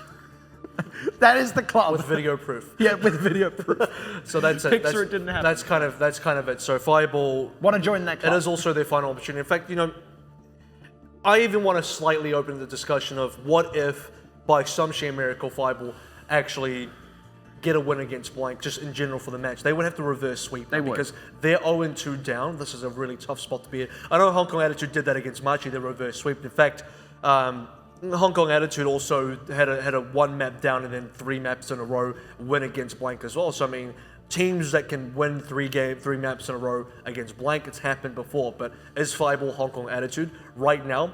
They look like a team that could be, but that's an issue because they could be, but they're not. So here's the way it could happen if they were to reverse sweep here. First of all, yes, of course, pick up a win on Assault. They have the pick to do that, so they kind of have something going for them in their favor there. I'm not going to go too much into detail of how this could happen because I feel like it's pretty implicit. You just need to have a good offense and a decent defense. From there, I feel we could expect comfortably that Blank would take them to Dorado. You would have to overcome them on Dorado. I think Fireball could actually do that if their momentum is good enough, if they kind of steamroll Blank, and then they do need to push that little extra bit further on their defense. And then they would go to Hybrid, which would again be Fireball's pick. You've already got Numbani off the table, so they'd be able to go maybe to Eichenwald if they wanted to get really funky, or you could just take that to King's Row and, you know, same thing again. Just try and be better on your offense and, you know, push your defense that little bit further. That would be how they could do it. And that is a surprisingly achievable goal, but you do still have to overcome each of the hurdles in the way of that. And those hurdles are basically get a little bit better as a team. It is extremely hard to do that mid-series. Yeah, they would have to improve as a team now. And it's not even just like Assault. Like, you wouldn't even, as they are playing now, maybe they could just win Assault without any improvement. Maybe, yeah. The Fireball in its current iteration, sure, I could see them potentially taking Assault, but to then do that on Escort, Yeah, it's just it's a bit tougher, you know. Yeah. I don't, maybe not. But then going on to hybrid, and it's just like, well, now now it gets really difficult to try and do that if you haven't improved yet. Yeah, luckily it would be their pick, but like that's really all they've got going. But not only that, but if you do beat Blank now, Blank also use this time and you kind of figure you out too, because they got 3 maps to do that in. And you have to win 3 maps against Blank. By the time you get to the 5th map, if we even go there, Blank are kind of like, well, how did we lose the last 2? What do we need to do? What are Fireball's strengths and weaknesses? And you can crack the other team. Exactly, and that's the thing, right? Fireball, they wouldn't be trying to figure out Blank, like they wouldn't be beating them by figuring them out. They'd be beating them by getting a little bit better, and then the ball would be in Blank's end of the court to figure out what Fireball is suddenly doing that they can shut down. Blank are a team that can do that mid-series. They are very good, actually, at adapting mid-series. Heck, they're good at adapting mid-game. So this is a really tough ask for Fireball, unfortunately. They would like to at least pick up 1 map win here because of what it would mean for them in the future, but I would say they could actually be happy with how decent they performed tonight, because this has been their best showing against Blank. This is truly the best iteration of Fireball so far, and they are definitely not at their ceiling yet. Yeah, that says a lot about Fireball, and it definitely means there's a lot to look forward to for Fireball in Season 2. Fireball version 4 is going to be the best. Four ball. That didn't sound right. It's going to be the that sounded offense. Better in your head than it did. Yeah, absolutely did. Yeah. So eat you up onto this. What is this even called? Widowmaker is what it is called. This is pretty unsurprising now, and trying to force Entered in our back here. And yeah, and the opposite would be what marriage maker, matchmaker. What? I guess the opposite of a Widowmaker. I don't even know. That's fine. I guess I can see what you're going for, but. Okay, Enzenar needs to make like a tree and leaf. There we go, he's out of there. Eat you up, back uncontested on the side gun, and this is where they can start to kind of force that zoning, maybe even get a pick or 2. And look at how caught Fireball kind of is, how little room they have to maneuver. That was a string of nice headshots. It does force Eat Up immediately back. Yeah. That gives Fireball a little bit of breathing space, but they're going to do something about it, because this isn't... they're still stuck, and that's a big issue for them. And actually, Enzenar is still kind of contesting EU up here. They do finally start breaking through, but trade back is there onto RQT. Aputo ready to dive that one. And EU up trying to go sky high again. Look, he's actually not really doing much in this fight itself on the point, but I tell you who is Kiki. So it just seems Kiki single-handedly is willing to break this point. They're still getting a good number of kills through. Respawns are starting to flood in from Fireball now, but they're actually having a hard time taking out the tanks of Blank. Absolutely, and with Kiki positionally in control on the actual cap itself, the rest of the Blank squad can just sort of roll on up, and you can't even...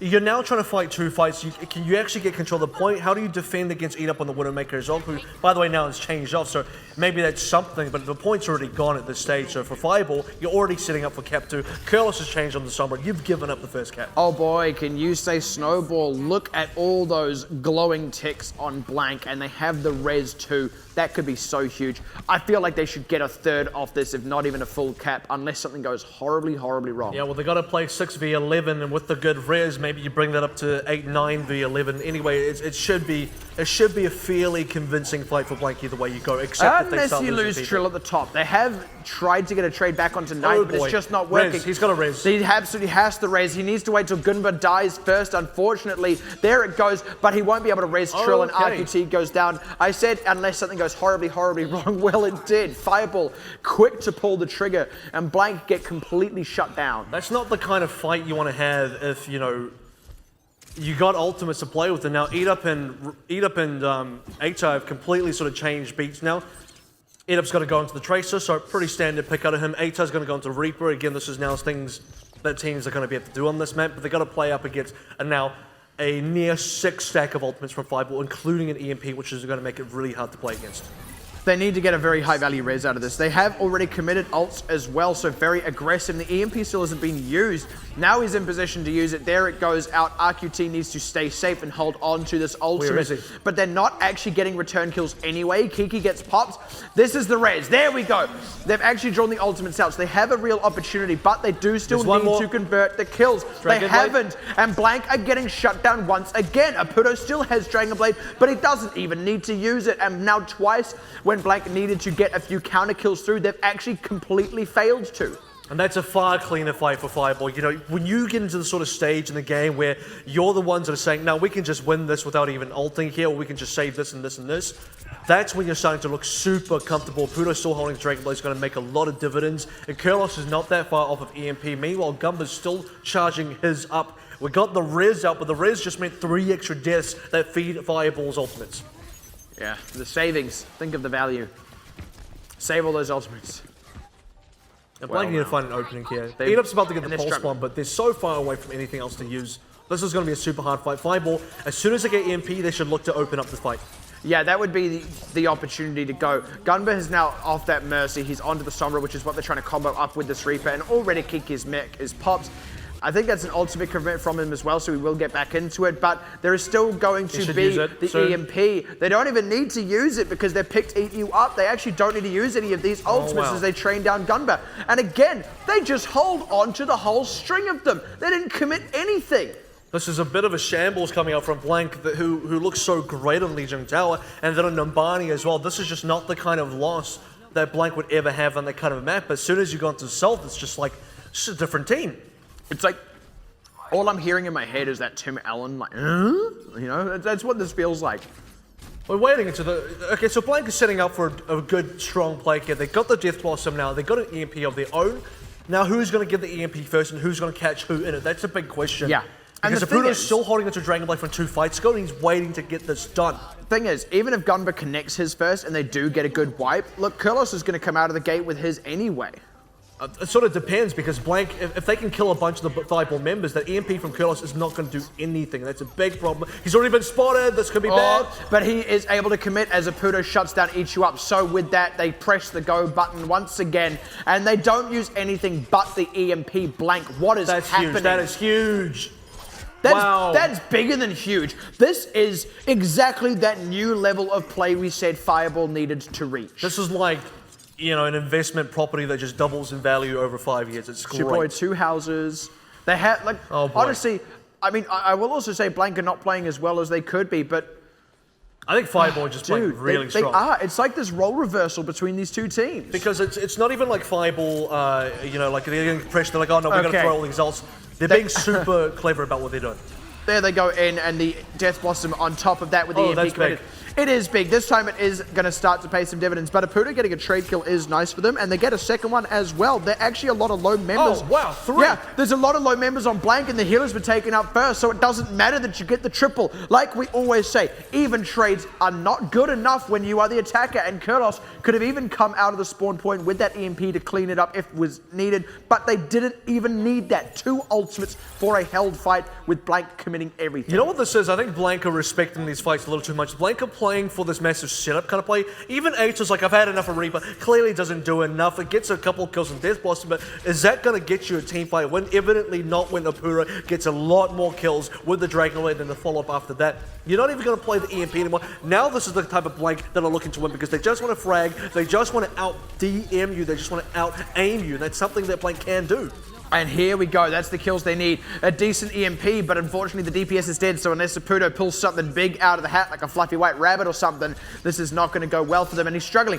He can't really get the end here. Atar is just kind of running circles around him for the time being, and now Pudo forced off to the side as his team respawns, so they still can't mount a full 6-man defense as Blank regroup on the point. Now they should be able to push this over a third, and at last they're starting to get some momentum, but they actually have to get a full cap through here if they're going to cap at all, and they've lost Trill. They lose the tank for it, and the respawns are of course there for Fireball. That's just pressure that's going to start to overwhelm them unless Blank get another big rack of kills. And they're getting those big rack of kills because the Fireball DPSs aren't getting enough at all. Now the Sound Barrier comes up, you're going to get even less kills during this moment. Gumba's even gone onto the Soldier himself. There's so much damage coming out of Blank. This could bite them, or it could really secure this fight. Kurlos has the EMP though, so they can still flip it back around as they catch you up. Waiter! Straight off to bat with that Dragon Blade out, catches 2 and shuts down Apudo, who is trying to use his. He will still be able to use it when he comes out of the spawn. We are now officially into overtime, so if Blank don't cap, it's all about progress on the point.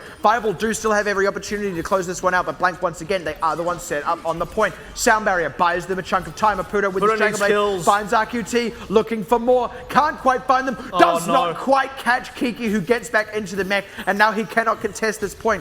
Keeping the health bar topped off is one thing. This isn't a second, third through yet, and Fireball are desperately trying to hold on to this one. They get a couple of kills through, and that's what they need. The zoning off from the mech as well. The self-destruct is big. Gunbar, the tac visor is not enough, and they are closing out these kills. 64.1% will be as high as it gets for Blank, and Fireball will at last hold point 2. Oh man, you gotta wipe the sweat off your brow after that one. Fireball nearly couldn't hold on, and that was the worst fight after such clean commits from them. And it's more like panic from, well, not even panic, but a lot of respect coming up from Blank. You actually see, as soon as I said, Blank just got to stop respecting Fireball here, because they're treating these fights like we're going to go for a big setup play and everything's just going to come together, all the stars will align and then we'll just win. That doesn't happen. And then suddenly when they say, you know what, we're going to go in, we're going to frag, we're just going to out-aim them, and they did that, with barely any ultimate supply. They got EMP'd and they still won. That's a big deal. Usually, careless EMPs, Blank wipes. Not this time. And you can't help but think, look, with the, 5-6 minutes they had on the clock, Blank, if they'd done that and played for thirds, they could have actually pushed it over there. The thing is, sure, they figured out what's going to work against Fireball by just going in and trying to out-aim them, like you said, trying to out-frag them, but if Fireball push this through, they push it past 64%, like that's it. Blank don't get to take this to time bank or anything like that. They don't get to apply what they've learned anymore. They just have to hold the defense out. And actually, Blank played a risky game at the end as well by switching Gumba onto Soldier instead of on either of the I guess support options available. They're playing that risky kind of triple DPS style, except you're dropping one of your healers for it. So yeah, that's kind of even more risky because you've only got one healer, and what you need in the final moments is Assault is sustained, because remember, you're playing against a lot of respawners on the other side. The only way you win is if you out-sustain them and you have more members that you generally keep alive. As soon as you get even trades, we've always said this, not good enough. You're going to get even trades where you can't even heal up your own team.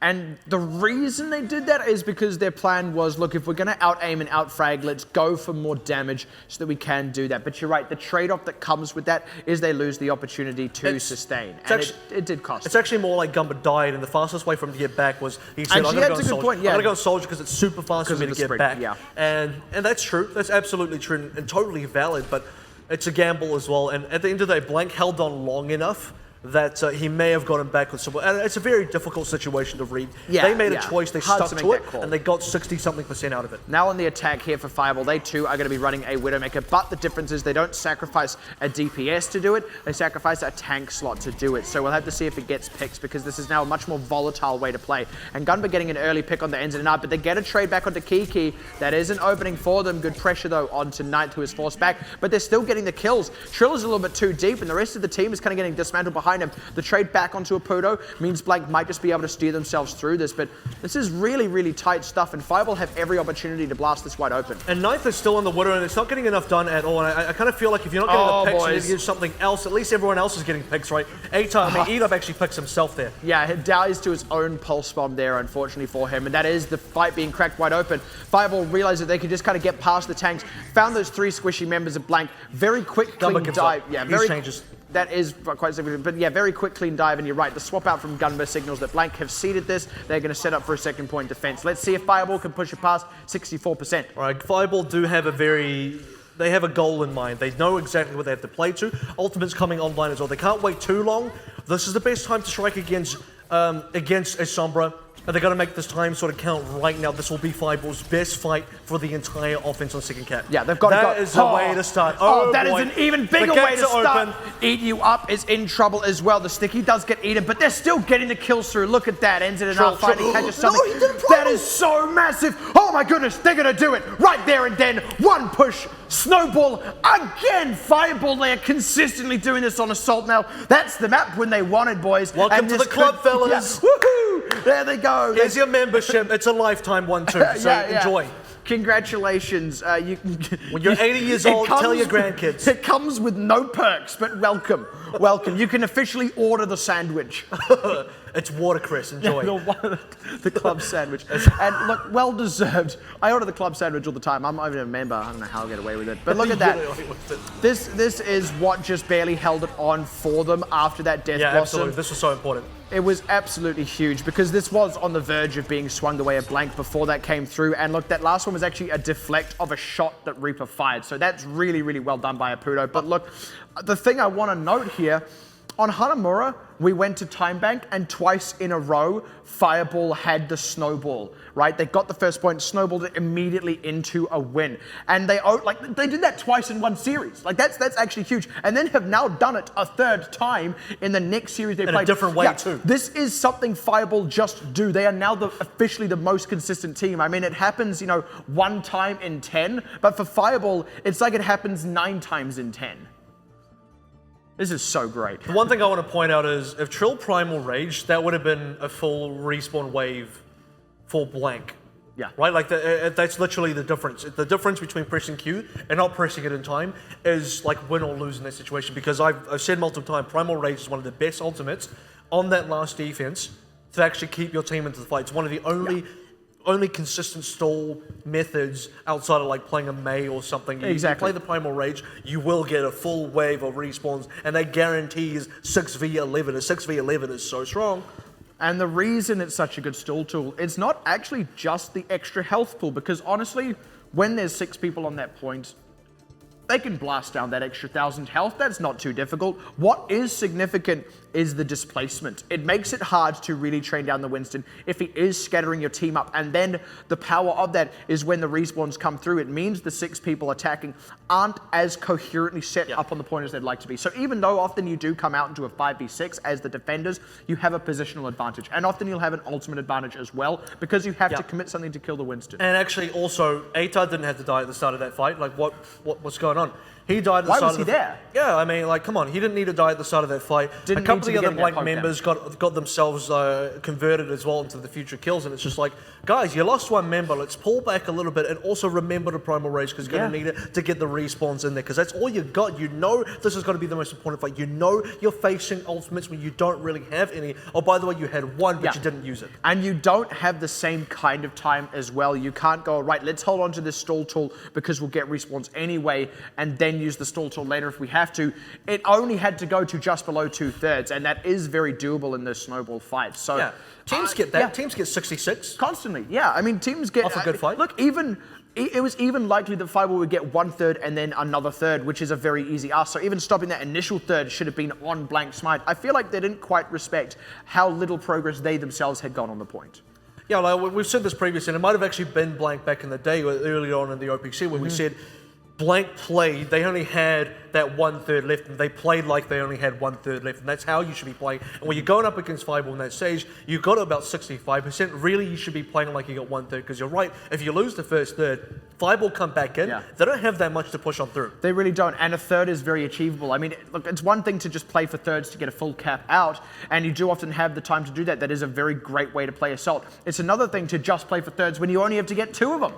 It's even easier, and that makes it a harder defense for blank. And yeah, they didn't respect it. They didn't play it properly. They didn't play it properly if it was a full cap for them. They definitely didn't play it properly given that it was less than 2/3. Let's talk about both sides of the coin here, because Fireball, great attack, great snowball, also really great defense. Minus that last portion. We've already talked about the defense, but really, because the defense was so effective and we bled down the timer so well, blank didn't get a good fight until right at the end when they said, you know what? Not going to go for the setup play, just going to go for fragging. And if they did that earlier, maybe we would have a different scenario. Now we're going to go into Dorado. And by the way, we had that discussion about what would it take for Fireball to do a reverse sweep. Part 1's down of a 3-part series.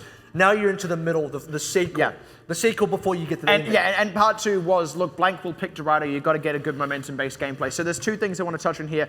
I would almost disagree with you a little on that defense with the minus the last fight part, because yes, actually blank did start to get a good opener, but actually Fireball still held on. They still held on beneath 2/3, and there were opportunities for blank to start to close it out, but Fireball held on, and they just played it well in what was the hardest moments to defend. Up until that point, the defense was really good, and it was still actually good at the end there anyway. It's just blank's offense was better, and that is something they need to carry into Dorado now. They need to pull out an equally solid defense and then trust that their own offense is as good as it normally is, because blank's offense is still incredibly good, especially on momentum-based maps like Escort.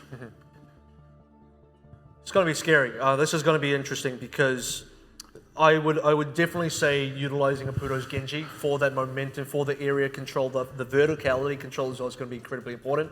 I'm expecting AVRL to sort of swap between Genji and Soldier. He'll be playing Soldier, I think, predominantly on defense, and then maybe on the attack, he might show a little bit of the Genji play himself, which, when he did bring it out, was actually fairly good. I mean, he challenged Aputo extremely well. You almost look at the guy and think, he's only been playing Soldier. Does he remember how to play Genji? Absolutely. Yeah, of course he does. And look, AVRL is one of the Genjis that, you know, locally we really rated before these guys started to go internationally anyway. And look, he is good at the Soldier as well. The fact of the matter is he is a great DPS player, but just because he hasn't done something for a while doesn't mean he's going to be bad at it, especially when it was, you know, the Genji, which for a while was his specialty. Like, I have really distinct memories of AVRL's Genji on King's Row. Like, what he would do, they'd cap the first point out, and then he'd run forward with a Dragon Blade, get like a team wipe, and then suddenly his team would have the space to just straight up cap the second point off that alone, no contest. And he would do that like every single game. Oh man, Overwatch back in the day, eh? Back in the day. Really takes you back a little bit. Back before Ana existed. There wasn't nano blades, it was just blades. Right, yeah, pretty much. There weren't nano visors, it was just visors. We didn't have nanos back then. You kids everything don't know was how good you normal had size. it. Everything was just Yeah, either normal or large. jumbo. Yeah, we didn't. You could only upsize your combos, you couldn't go down. So that's the real thing. Yeah, before they had that option at Starbucks to go nano. Yeah. So you kids don't know how good you have it. But that was before Sombra as well, before Orisa. Who? Orisa doesn't get played. No. Yeah. Back in the day. This is still. I'm kind of. I don't know. I'm not too sure what to expect here because Fireball will certainly be feeling pretty good after that win. And I also mentioned that if Blank do drop a map, hell, if they even drop 2 maps, then they start to get into a mode where this is serious. Now we just dropped the map. We're going to start to figure out what Fireball doing and how to beat them. So Blank are going to be doing us a little bit of adaptation. That was beautifully fast by NZNR to pressure the retreat path for Blank, and now Blank actually have a hard ask to get themselves back around to the courtyard. Unfortunately, no one pushed the payload. That's the thing. You got your backline taken down. Now the entire Fireball team has to pull back. All 5 of the remaining members got to now play this payload. All they got was kill onto Eat Up. That's fine. Well, they at least get a free push on through, so that's something they can use, and they will, and maybe even probably should, get through this sort of archway area without too much contest. Yeah, I mean, that is the one thing they did get is they forced Fireball into the courtyard, so now they kind of have to play the courtyard fight instead. So, I mean, it just shifts the skirmish further back on the map, so they do get space, but it's not like they're broken the defense. It's still very, very even because neither team got a massive advantage there. Both teams lost a single player. Cart's still steadily moving along. We got one ultimate. Gumba's got it here. Does he commit it? Because this is pretty crucial. First ultimate of the game is very important. NZNR in a bit of trouble. By the way, they don't actually have a Mercy attached to this one, so they don't have that res and they don't have that extra sort of one in the sky here. Now, NZNR does have the ultimate. He can commit it. They're getting good pressure down ninth. Ooh, staying alive in that one. They're going to go ahead and commit. That's a boost out onto Trill. Oh, gets blocked up, but the rest of Fireball do connect kills through. And despite the nano boost, Trill does not get enough. Aputo is forced a little bit back from this one, but honestly, Blank are forced more back, and he can just go ahead and re-engage. There's going to be finally the peel back from Kiki. They do actually secure out the kill, and unfortunately for Fireball, they didn't close out the extra kills while those members of Blank were busy, and the payload did end up getting stopped. Yeah, it was a good attempt by Fireball. They got very even trades, but not quite even enough. In fact, Aputo, that last duel was really interesting. He was about a split second off of deflecting Gumba's biotic grenade, and had he deflected that grenade, he probably would have snowballed that kill and instead kept himself alive. So I don't know, that would have changed up a couple things. He gets the Dragon Blade anyway. We get a little bit of shift around. NZNR now back onto the Tracer. Ninth is back on the Diva. It's all standard from here. And what really kept that fight alive was EUP was able to go off on the back line of Fireball. He was not contested at all. And now we're going to have to see if they can do it again. It's a very early Transcendence out of RQT. Yeah, Attack Visor as well for AVRL. Oh, it's a party. Absorbed by Kurlos's Transcendence, but that's the sound barrier as well. It is indeed a party on the point, and no one has come out the better for it yet. AVRL forced onto the side. Good catch by T2, and that cracks it open. EUP, his Pulse Bomb has gone wide. Still got a blade. Yeah, the blade is still there. They need to shut down EUP again. They can't risk him just going off on the back line like what happened last time. And here we go. Aputo trying to look for it. Nicely. Gets put to sleep. Great indeed as they close out that kill. And they're closing out more as well because again, EUP is going uncontested. And between him and the tanks, they're swinging back. Finally, Rocket is going to shut him down, but it is far too late. Wow, I mean, that was, I'm going to put out there and say an expected win for Blank. They had 5 ultimates and they committed them also. If you're Fireball right now, the good news is for you, You got all the ultimates out of Blanca. You reset the situation where now Gumbo is the only one with ultimate. RKT is going to hit there soon, which is pretty crazy considering he just used Transcendence and has another one for this next fight. Apuro, he got slept, and that was a pretty crazy good sleep from Gumbo. The unfortunate thing as well for Fireball is actually, yeah, Blank had all the ultimates, but they used them up, and it wasn't until after that that they started getting the frags through, and now Trill with that nano boost just gets right in the aggressive, shuts down Rocket, and they're already looking to be in pretty good shape here. No response kills from Fireball, they're just going to back off. They don't have long to back off, 30 seconds left to go. If they get this, it'll be into the overtime. Blank at least, they're only holding on to Transcendence. Maybe Eat gets a couple kills with the Pulse If he does, this fight could already be over before it starts. And that's really what it can come down to. The same can be said though for NZNR connecting one. And this is really the last good fight. Oh, he is very low. He has to back up. But NZNR does not get anything with his pulse bomb. Sleep onto 9. They need to find some way to commit into this. They get onto RQT. It does force out the Transcendence, but it won't close out the kill. There is still every opportunity for Blank to close this one out before it starts, but that's it. Knife the answer again. The response explosion out of Kiki finds nothing by comparison. Well, that's a lie. It does get 9 smack. They need to stay on this point. They're having a hard time. ATAR with the tactical visor creates a ton of space. Sound barrier. It buys them time to keep the fight alive. They do close out ATAR and eat you up. And that's the first time they actually kill him this game, and that should be it indeed. They will actually get it through. They keep this one alive for themselves. Actually, Rocket killed Eat Up in a previous engagement, but that's a technicality. This is the most important time they killed him, because the last time they killed him, and they already lost the fight. It was just like a consolation play. It's the only time they killed both DPSs. And that's kind of thing. Every time you kill both the Blanks DPSs, you just win, because the other players, they don't have enough to really keep the fight alive. And that's just kind of in general. And whenever you kill both the DPSs on any team, you kind of expect it to win. So there it is. Yeah, the only way you fail to win at that point is if you have lost significant members and their Winston can go off.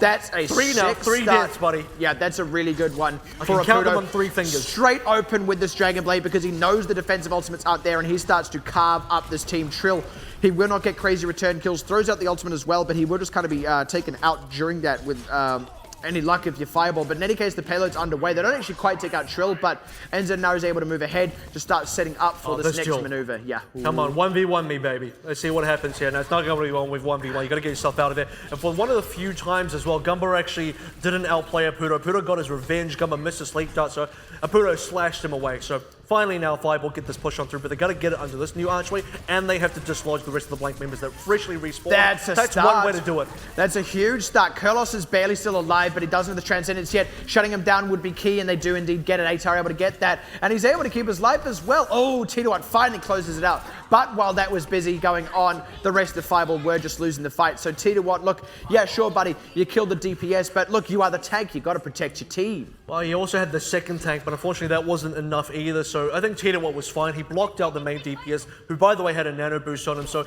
it's kind of worth it in that sort of scenario. You prevented all their damage, but the other 5 members of Fireball weren't winning their 5v5, which is a little bit of an issue. So now Fireball going to go for a full reset. Apuro going to change onto Soldier himself. Only ultimate in the game will be Kurlos' Transcendence. And Blank are very close to a good run of theirs. There's only time for one fight rather for Fireball here, so they need to make it count. They must find a pick to blast this open. We're already back into overtime. I mean, this is so... it's such a dire situation for Fireball to be in, and Kiki gets a nice revenge double kill. That is very unfortunate, and that really takes the wind out of Fireball's sails. They're going to commit their own self-destruct. It does catch Gunba, but it doesn't matter. ATAR able to get return kills. T1 finally zoning him out, but look, unless Apuro can really go off, this is as good as over, and he's already stuck off to the side. No one's on the payload, and it is indeed over. And T1 was the last one on the cap, and as soon as Eat Up killed him, that was all it was. Yep. That's a little bit unfortunate, because I know what the strat there was. Tito was going to try and keep the card alive. Apuro was going to reposition him. Tito's whole job was to buy time for Apuro to get into a better position to actually recontest. Eat Up knew that. He just got to get the one player off the card. He got him off the card, and bam, suddenly overtime is over. Your entire attack is done now. Apuro is holding on for dear life.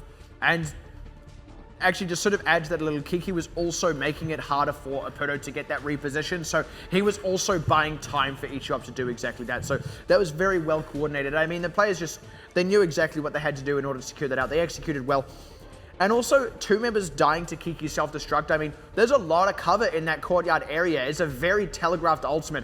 I mean, look, you can sit behind that little van you see there. I really feel like 2 members of Fireball should not have been caught out by that the way that they were. I mean, we really say the same thing about 9th killing 2 members on the first cap as well. It's just one of those things where suddenly you drop 2 members out of lazy nowhere. Titan effect. You didn't really see it coming, and I think Ninth had a really great angle because we saw that one from a third person. He sort of swung it right behind that back area where he knows Gumba is always hiding, and it happens. Trill's also there, so there you go, 2 for 1. That's a bargain.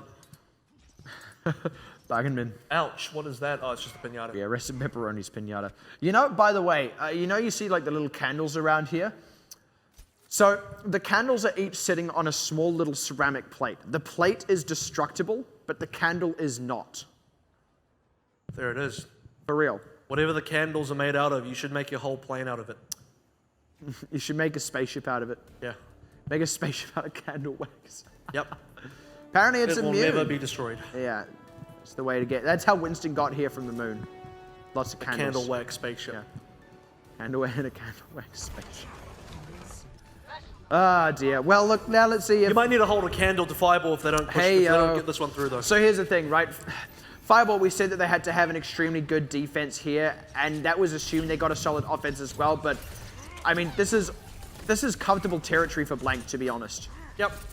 Much like where Fireball was on Assault, Winston for Winston. Blank have a very solid sort of known quantity of what they need to be able to win, and that's a nice rocket. ATAR's, Oh, hello. sorry, rather Ninth has been hitting that. Damn. That's The good. payload is still actually getting distance and all this, though. So despite these kills getting through, they're not really contesting. They're not really taking the fight to Blank. They're just kind of shutting down the members of Blank that do dive. So they do need to find an opportunity to really stop the momentum here of Blank. And it's not really happening because so many members are going down. More members still losing their lives, and this is going to have to be a full fallout for Fireball if they want to be able to get the recontest. I'd like to eat The your triple liver F. I'd like to eat your liver with some fava beans. It's actually 4 Fs. Full fallout for Fireball. I love that band. Well, look, here's the aggression now out of Blank, and that's the thing. They're still just getting individual picks. The first cap is already through, and there was fast. no real contest out of Fireball. Not a significant one, at least. They're running triple DPS, and I don't really like this out of Fireball because it's already starting to blow up in their faces, and they're not the type of team that I feel like can really make this work, and clearly it's not working for them. Good heavens. Yeah, the payload's still moving through this. It's not exactly going at breakneck speed, but if they can keep getting these frags through, then Blank are happy to just kind of sit here and make the space for themselves. They are a little lean for ultimates, though, so look, by rights, Fireball should be able to find a spot to defend here. Eventually, and they're going to have to find it quickly because they're running out of runway space here because you're already having the cart at least one bend away from the objective now. And Fireball haven't had one good defense fight. Well, Blank are going to go for the commit with that Sound Barrier and ATAR's Dragon Blade, and they do already get a touch for it. They shut down Ninth's ultimate there. Enzidina does connect a Pulse Bomb through, but it's honestly not going to do enough for them. And Etiop still has his as well. Actually, Etiop does unfortunately die, but you're right, he is stuck. Aputo's off on the wrong side of this. He is too low as well. And the payload is nearly there. Where is Fireball? They've got to get out and contest this now. Who's even going to touch this one? Aputo is finally going to come around the backside along with Enzidina, but they have to actually find a time to commit to the fight itself. He needs to play. He needs to go now. There he goes, looking for Gunba, but the Transcendence is there. Who can he find? He's got to try and wait it out, and they have to commit their own Transcendence as well. That's a boost onto a Zenyatta, who was running a Transcendence. Complete misfire by Kurlos. They do find a closeout on Gunba, and Aputo does get another one through. But look, there are still opportunities for Blank to go off here. Trill can stall this one out. Eduab could still get a good pulse bomb. They shouldn't. They really shouldn't, though. Even then, exactly, they've got time to just back up. They shouldn't, because if they use ultimates there, they would have probably fiddled a little bit more, and Blank have a lot of space to work with. They got a couple ultimates still, which is pretty incredible. They didn't have to use too much there. And Fireball had to kind of throw everything into the pot to try and save it all. It's actually great that they managed to get that even with a couple of mishaps. Yeah, that is very important that they've got this opportunity. But look, 3 minutes to hold it out here, they can't really cede any ground. It is still a tough ask. And even tough, wow, look at this. It's Two over. players down super quick. I don't know. It is totally over. Now Kurlos as well to follow them to the grave and ends it in a Pulse Bomb. He's trying to connect something with it, but it's just not enough. All he got was Kiki's mech. Blank back underway, looking to push this one through to the last. Fireball, T2Watt can't really get a contest out. The DPS is trying to gun for it, but it's all just stalls. No one is truly there. It is just NZNR buying seconds, and he can only buy seconds. He can't actually get kills. He can't get his team to regroup, and Blank are going to close out the series after a great defense, a better offense, and let's call Assault a blunder. 3-1, the final scoreline. And for Fireball, I'm a little bit disappointed in their defense because they didn't have to go triple DPS. They didn't have to put 9th into the Soldier. They could have played what they've normally played, what they were doing so well with, and just continue on that trend. I don't know, a little bit of a final moment, just kind of maybe this will work kind of situation. Unnecessary, totally unnecessary out of Fireball. Feels like the wrong time to change things up and try new things. But look, in any case, they did join that club. That was a really That great was so move. sick. That was such a good sleep, and the RQT cleaning that one up as well. It's one of the couple sleeps that Gumbo made that landed that was really, really good. Yeah, that was the key moment that actually swung that fight back around, because they were really on the cusp of going off with that Dragon Blade, because he was suddenly staring at a bunch of squishy members. So everything connected at just the right time there to stop up Apudo. And we talk about how Blank are good at shutting down the Dragon Blade. They did it as well all the time on Lijiang Tower. Let's not forget that. So this is still something they consistently do. It's not luck, it's skill. And Apudo getting shut down, I mean, look, against a lot of other teams, doesn't happen too much. He often goes off, but Blank being able to stop him from going off, I mean, that's just good counterplay.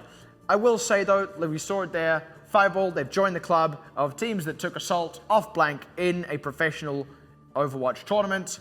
Well done. With video proof. Yeah, with video proof, yeah. Always forget that last addendum. So you're in the club, and you're the only team in that bottom 3 to join the club. Detonator and Sun Sister, they don't have an opportunity to join that club anymore, if I'm not mistaken. But Blank still pick up the win there. I will say that Assault was incredibly good for Fireball. The defense was iron tight, and they held it on really well, even when Blank started finding their feet on the offense, and then their own offense was an absolute flattening of Blank, and it's something they did earlier tonight as well. So this is a consistent thing for Fireball. A good takeaway for Fireball is this now gives them a decent amount of confidence moving into the playoff section. I mean, so not the playoff section, but rather season 2 for Fireball, after now basically having, they're guaranteed, and they're definitely going to maintain the sixth place spot. A very competitive Lijiang Tower, a fairly competitive Numbani, a very well-played Temple of Anubis, and a little bit of a mishap, or rather a bigger kind of mishap onto Dorado. Other than the Dorado game, Fireball, I'm going to say they look fairly solid across all 3 of the other maps. Yeah, I think that would be absolutely fair to say. They did actually look decent. They had that double 99 on Lijiang and even got a map off them. And you can say, you know, had that final fight on those double 99s gone the other way, that would have been a Fireball win. That's a fact. It didn't happen though, and it didn't happen twice, so there was actually just better consistency out of Blank to close it out. But look, Fireball have so many positives they can take away. We've been saying it from the start of this matchup. This is the best iteration of Fireball we've ever seen. It wasn't quite enough to beat Blank right now, but they aren't at their ceiling yet, and the better iteration of Fireball that will come in the future may be one that can take it to Blank. It's probably one that can take it to Machi and Hong Kong Attitude, and now actually those are matchups to look out for, because I feel like those are teams Fireball could very really upset. Absolutely as well. They had a great showing against Blank. In particular, Lijiang Tower is, I think, one of the more telling sort of games, because they didn't win that. They got one of the maps anyway, so they kind of got a small victory in there. But the back-to-back 99 to 99s, what that really says is, look, a lot of teams don't get that. Like, you look at the way Blank plays Control, they beat a lot of teams very handily on that map. Yes. And I mean, they shut out a lot of teams. Oh yeah, fully. And they shut out Machi. A lot of teams do not even get anywhere close to that kind of result on Control versus Blank. So the fact that Fireball can do that, I think Fireball in general going into this, I kind of favor them as a fairly good Control team as well. They just have a very good idea of, the first part of that is they're very aggressive and they know how to apply the aggression. The second part is they really make use of those open spaces across all the different type of Control maps, and that really becomes a place where Fireball kind of really thrives in. So it's a play style that they like. They just need to be able to direct the aggression in a more calculated way, because Blank did see that and they did counter it properly, and it still worked a few times even though Blank had that. You're right, and one of those, you know, seeing it and countering it properly is the consistent shutting down of Dragon Blades. It's not just something they do to Apudo, it's something they do to a lot of Genjis, and Apudo is someone that Fireball often do rely on to, you know, really push them over the mark. He's someone that goes off so often against so many teams. So Blank having the ability to shut down, you know, even Genjis as good as Apudo is a really powerful thing for them to be carrying into playoffs, where they will actually be coming up against some very good Genji players. Yeah, absolutely. And actually, not only that, but Fireball, they force teams to not play Genji against them. Yeah. And part of that is because they don't want to play anyway, because you're Zonda and you're doing so well in Soldier. Yeah, fair enough. It's kind of like, hey, that's just what you do. The other part is AHQ. You're now starting to run double hit scan as well. Dizzy's playing Soldier, and the Cowman, who usually plays a Genji, is now playing Tracer, so you're just not going to bring it out. And then there's the, if you do want to bring it out, well, I mean, Aputo had a really tough time, and you've already seen that. Yeah, and one thing I guess it does really do is it blocks off triple DPS for a lot of these teams. And triple DPS is, you know, it's a very strong thing right now. It's volatile, but it's strong. And it's something AHQ have actually been experimenting with. So having that, I mean, it's not completely off the table, because if you're good at it, then you're good at it. And it almost doesn't always matter if your Dragon Blade's being shut down, if the rest of your DPS is still getting the legwork done. But it makes it even riskier than normal, and that just steers teams away from it onto safer things. So that, I mean, like you said, that is just the kind of power of that for Blank moving into playoffs. It's something that they will get a lot of leverage out of. Absolutely. I think Blank are looking fairly, aside from Assault, which is going to be a problem that they need to be able to shape up, everything else looks fairly great across the board for them. So Blank should be feeling decently good going into the playoff section. Also, by the way, we did mention at the top of this matchup as well that this was the last major challenge for Blank, I feel. You know, this is the last team that I feel had any chance of upsetting them. They come up against Detonator Golden Sun Sister still later on in this final round robin, but unless something really nuts happened against either of those two teams, and honestly, I'm going to go out on a limb and say it's completely out of the question, Blank will secure the second place spot. They will get the home side advantage against AHQ. Well, let's take a look at this now. Player of the game goes to I Eat You Up, specifically onto the Tracer as well. I'm going to have to agree with you. They've only got 2 matches left, and those are against the 2 Japanese teams, and they're not likely to lose those. They're not even close. So, I mean, They're really not. That being said, AHQ's chances of making second place kind of darted here, and Blank really got to thank Hong Kong Attitude for that. Yeah, thank best Hong Kong Attitude. Thank Hong Kong Attitude for first beating them and putting them in the place where they're at risk. Yeah, and yeah. then thank you then for beating AHQ for so kind of fixing that for them. So just by the way, fixing the problem they caused, you're right. But just by the way, You broke down my door, you put it back in there, so thank appreciate it.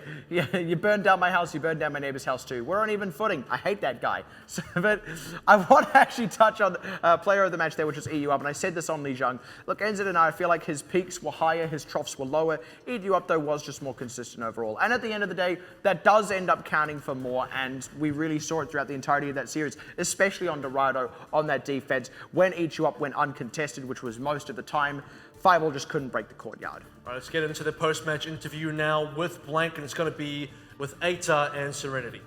Yeah, hey guys, I'm Aita from Blank Esports. 大家好，我是 Blank Esports 的教练。嘿，对，刚刚其实我们在旁边看的时候，他们很期待说公布 MVP 到底会是谁。他应该觉得说是自己吧，是谈论一下说刚刚看到的那个反应，好像有点惊讶。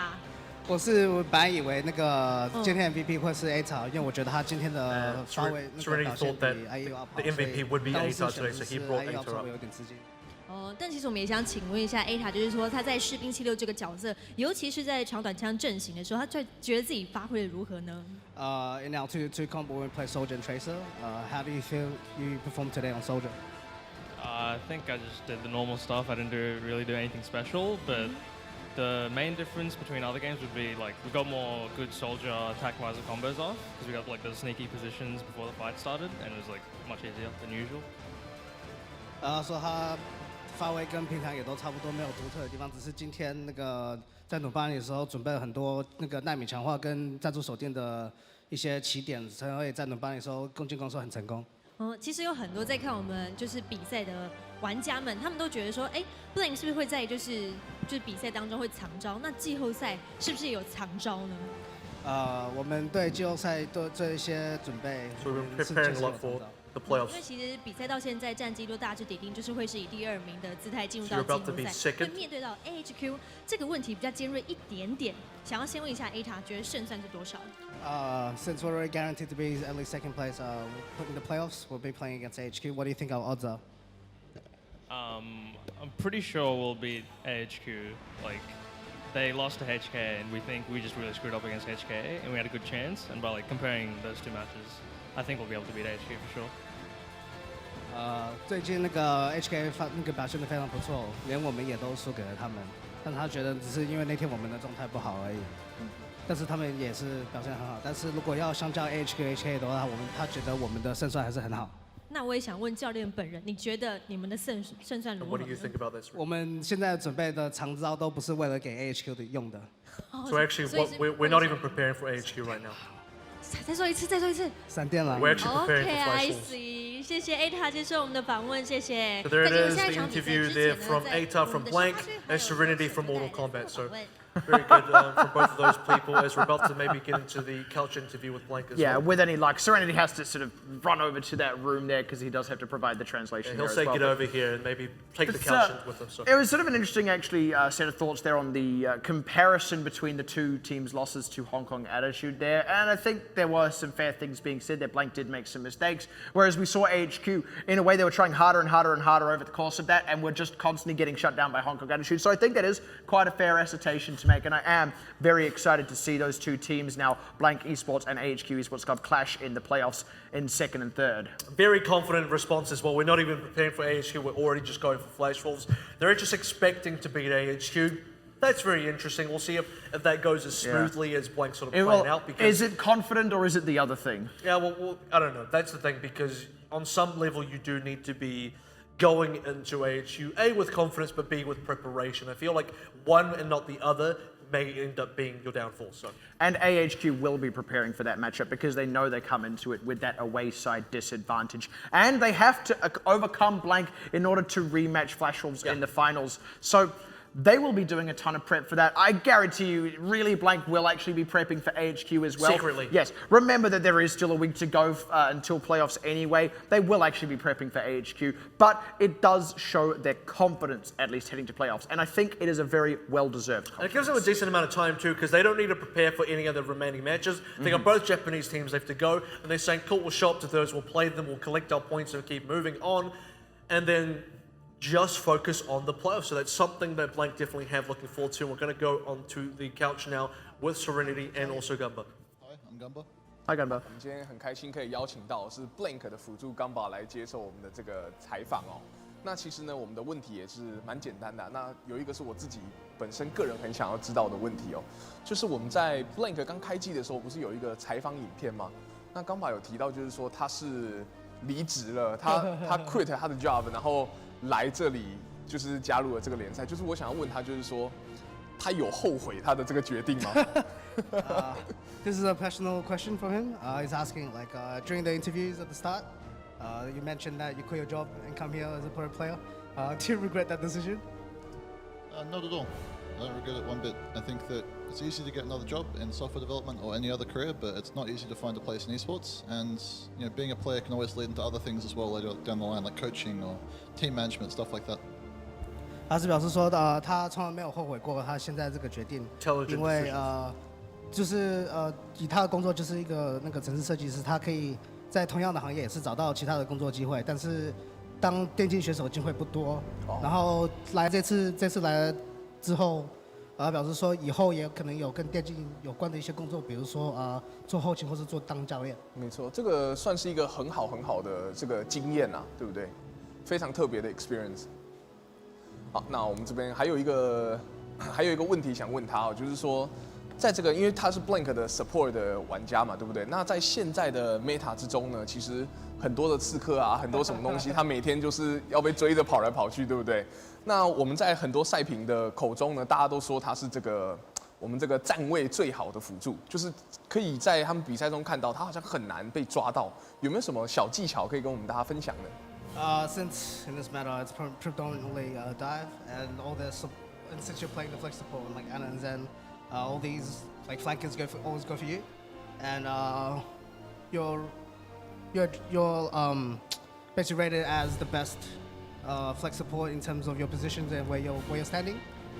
Do you have any thoughts or impressions that you can share with the viewers?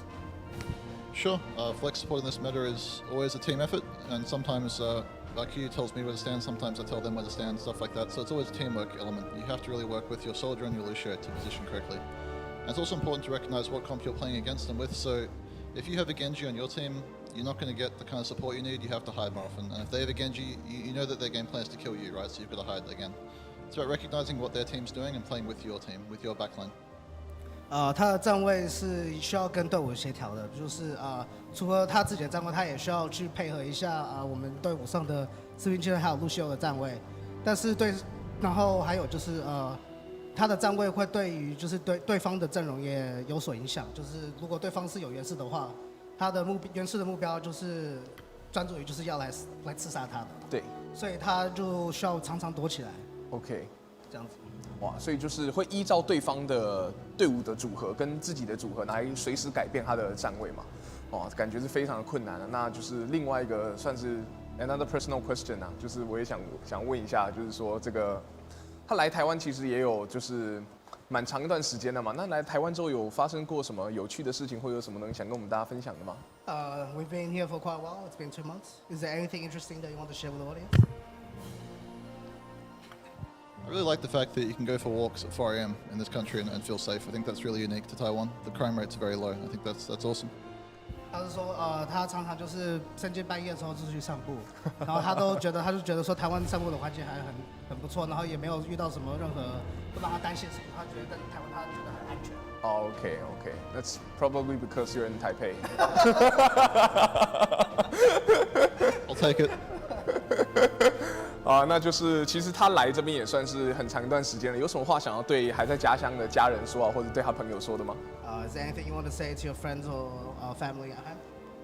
Just thanks for supporting us and believe in us to win the playoffs because we will. 就是谢谢大家的支持，然后继续相信我们一定会赢得季后赛。非常的有信心哦。那我们这边的采访就要差不多告一个段落了，大家拜拜。